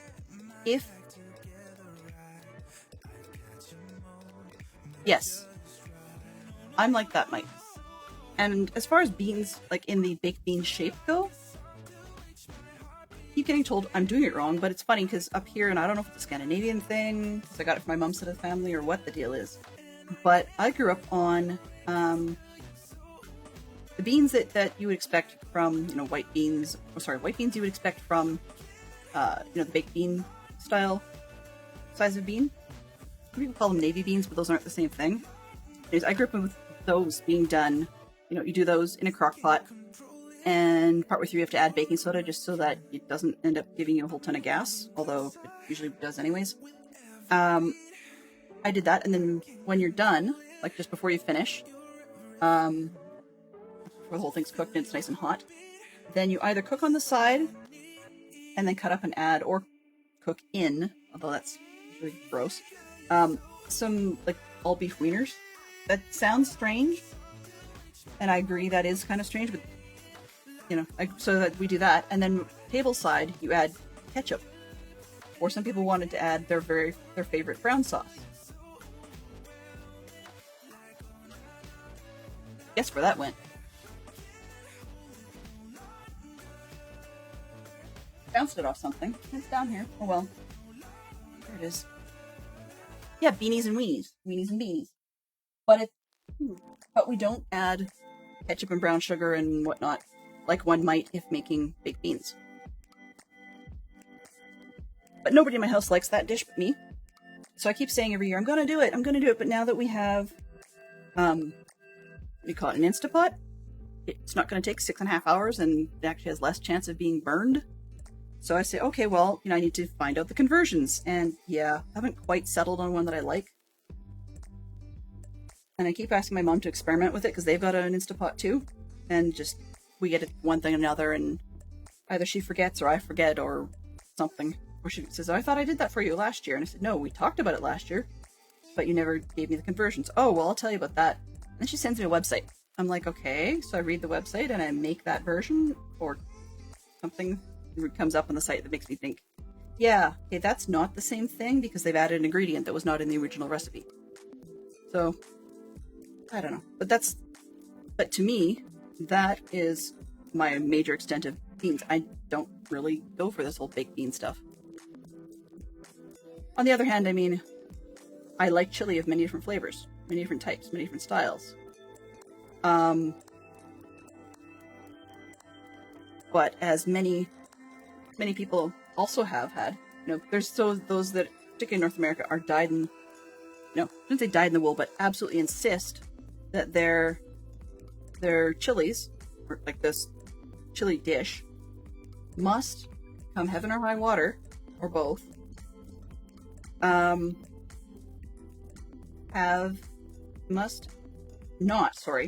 have beans in it. A couple of problems with that in my house. One, I grew up with one that was actually relatively heavy in beans, and I think that started out possibly for financial reasons, sort of back in the day. But also that I like the roundness or richness it adds in addition to meat. That's one problem. Number 2 is we now have extended family as a vegetarian for textural reasons. Something about they're that class of super tasters. So something about the way that meat protein mouth feels or tastes for them doesn't work. They would love to have it be otherwise. They recognize all the health benefits and so on and so forth, but they just can't. It actually makes them feel nauseous. So they just can't. And so that counts out the ability for them to have meat-based chili. So we do one that's an awful lot of beans. But we do add meat to it. It's not meat-free. It's just not a whole lot of meat in it. So anyway, so my chilies that I grew up with were actually a sweet chili rather than a savory / spicy one. And first crockpot we owned as Fantastic Sherlock Fox and I wanted this to be able to do beans, and I wanted to be able to do, chilies and something else. I can't remember what it was.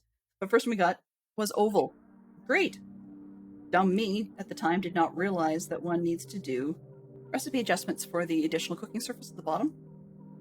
So you can imagine without too much effort what happened the first time I tried to make chili.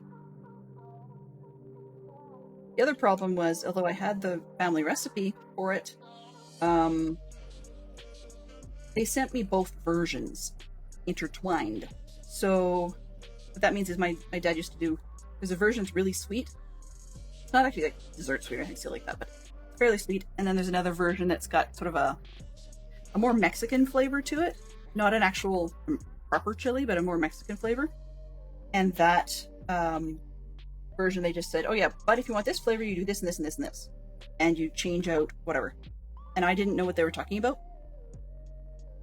As in what parts really had to be adjusted to make this Mexican style work. So not only did I make boo-boos by not being experienced at cooking and was making the chili, the sweet way and the Mexican way, sort of, at the same time, and then burnt it. Yeah, that was a whole nightmare and a half. So it was, 10 years, possibly more, before I tried again with a different crock pot.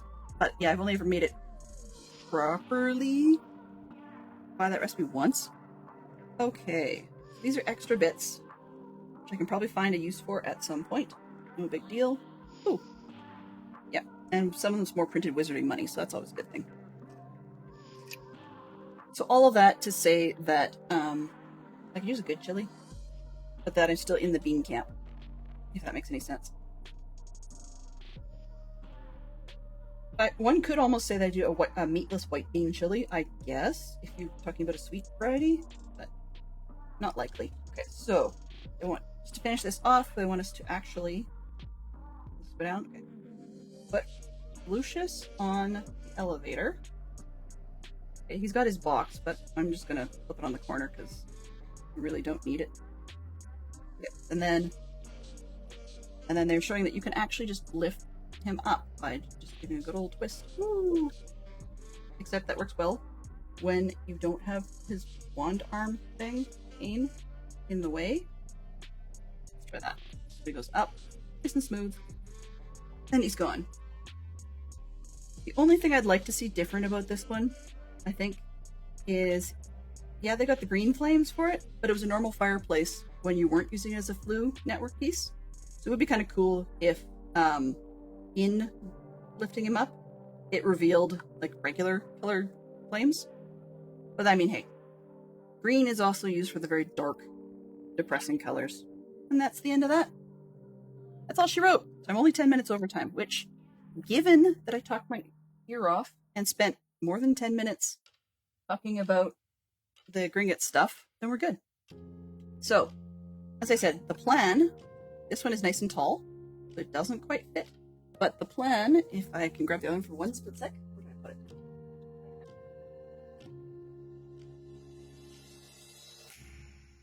So in with the Gringotts Bank, this is the organ and burks that it came with.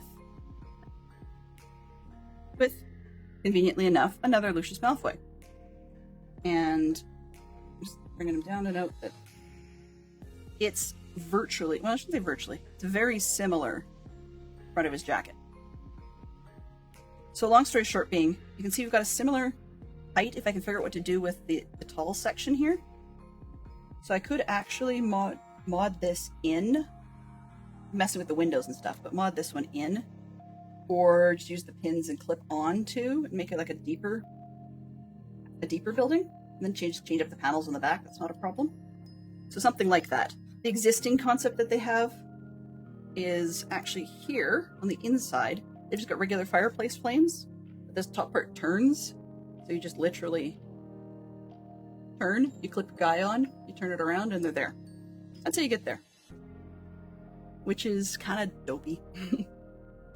On the other hand, I do like this version, so what I might do is maybe mod a little bit on the top screw section to have this chimney chunk fit up here instead. And then just change a little bit of this section of the outside to fit more of the coloring we've got on everything else. So I can make this part of the top narrow, because there's no reason it has to be that size. And then I can change this, that, and the other thing, like little bits, to be able to make it work. And yeah, dusty. I am bad for this, because we get a lot of dust in our house. But in any case, so we've got plans within plans within plans, etc., etc., etc., ad nauseum. But yeah, so then we got Borgin and Burke's the old, and Borgin and Burke's the new, I guess. All right, and one last. So there's Borgin and Burke's the old way with the vanishing cabinet, and Borgin and Burke's the new way with nothing. One of the other versions I've seen as well moves the vanishing cabinet. So what I could actually do is mod the vanishing cabinet onto the other side of the tower twist. Put it on this right-hand side. And use that piece for, hey, it's either empty cabinet or it's a full cabinet, and then just mod this one up into the tower. So that's another possibility that's going to work. Anyway, I really will take the time to say thank you very much. Let's just quickly switch to this one, messy screen. Oh, does not look good. So, you can see the mess in the back, but I want to say thank you everybody for coming by. I really do appreciate it. It is time for us to find someone that we can raid to. Thank you very much, Jay. And also thank you guys for letting me bend your ear. Hopefully they're still attached. And tomorrow we'll be back working on the Beatles carpet art on the Dadcraft 73 Java server in Minecraft. Because I'm not super under pressure at the moment like I was for a stream weekend, then we're going to probably do a little bit more dig out so you guys can see the faces in the transparent blocks, and that will help a little bit more with wanting to get moving. And if we end up with some extra time, quote unquote, then I'll do a bit more of manual chopping. And yeah, that's about the size of it. Let's see, where's the best place to go from here? You like the old one? Yeah, I like the old one too. The new one is a hint. I'm hoping that that's just a hint that they're going to do more buildings from Lego. That would be great if they did. I'm actually liking the fact that they're somewhat the same scale. That lucked out, which means Gringotts Bank is the same scale. And as I understand it, that's one of the complaints about the current one, that the collector's one, is it's not a good scale for either the modern Diagon Alley release or the modern individual houses, stores such as Madame Malkin's and so forth, or the Wizard Weasley stuff, nor is it a good scale for the older set that I've got. So the fact that I've managed to find a place that fits in the middle, maybe that'll work for us. So yeah, Mondays will be Lego, Tuesday through Friday will be Minecraft, and hopefully we'll be able to switch it up a bit, but we'll see how things go. So, let's see, we have... Good day, Dell. Good day, Dell and chat peoples. Yes, thank you very much for coming by, Mike. I appreciate that. Let's see, where should we go? I'm going to eeny, meeny, miny, refresh the screen, and probably... Okay, I bet you that's going to get cranky, so... Huh. Marble Jade has got a smaller crew than usual, so let's go over there. And her title, just so you guys are aware, says that she nuked OBS and started over, wondering if it will fix things. So there might be some jankiness over there, but hey, when have you ever had anything but jankiness here? Right? Alright, so let's get this read started and use my happy buttons. Yep, exit. This one, and that one, and... Where's the Maribel Jade button? I can't even find it today. There we go. Press and hold. The arm is in the way. Mischief managed. Mischief managed. It managed me too. So, all the best to all of you. We shall see you tomorrow. Thank you very much to Tom for bringing in his raiders. As usual, always a treat, never required. Thank you very much to Jay for spending some clues, keeping us stretched out and happy. Thank you to Fantastic Sherlock Fox, Mama Bear, and PP Zerk for dropping in and being our live and kicking mods today. Also, we had a great conversation from Jay, Mike Burton, Yellow, ITT Tom, Wolfen, Minx Nevada, oh boy, Zach the Dragon, Dadcraft, and Valente. We're off to see Maribel Jade. So, have yourselves a great day. Bye-bye for now.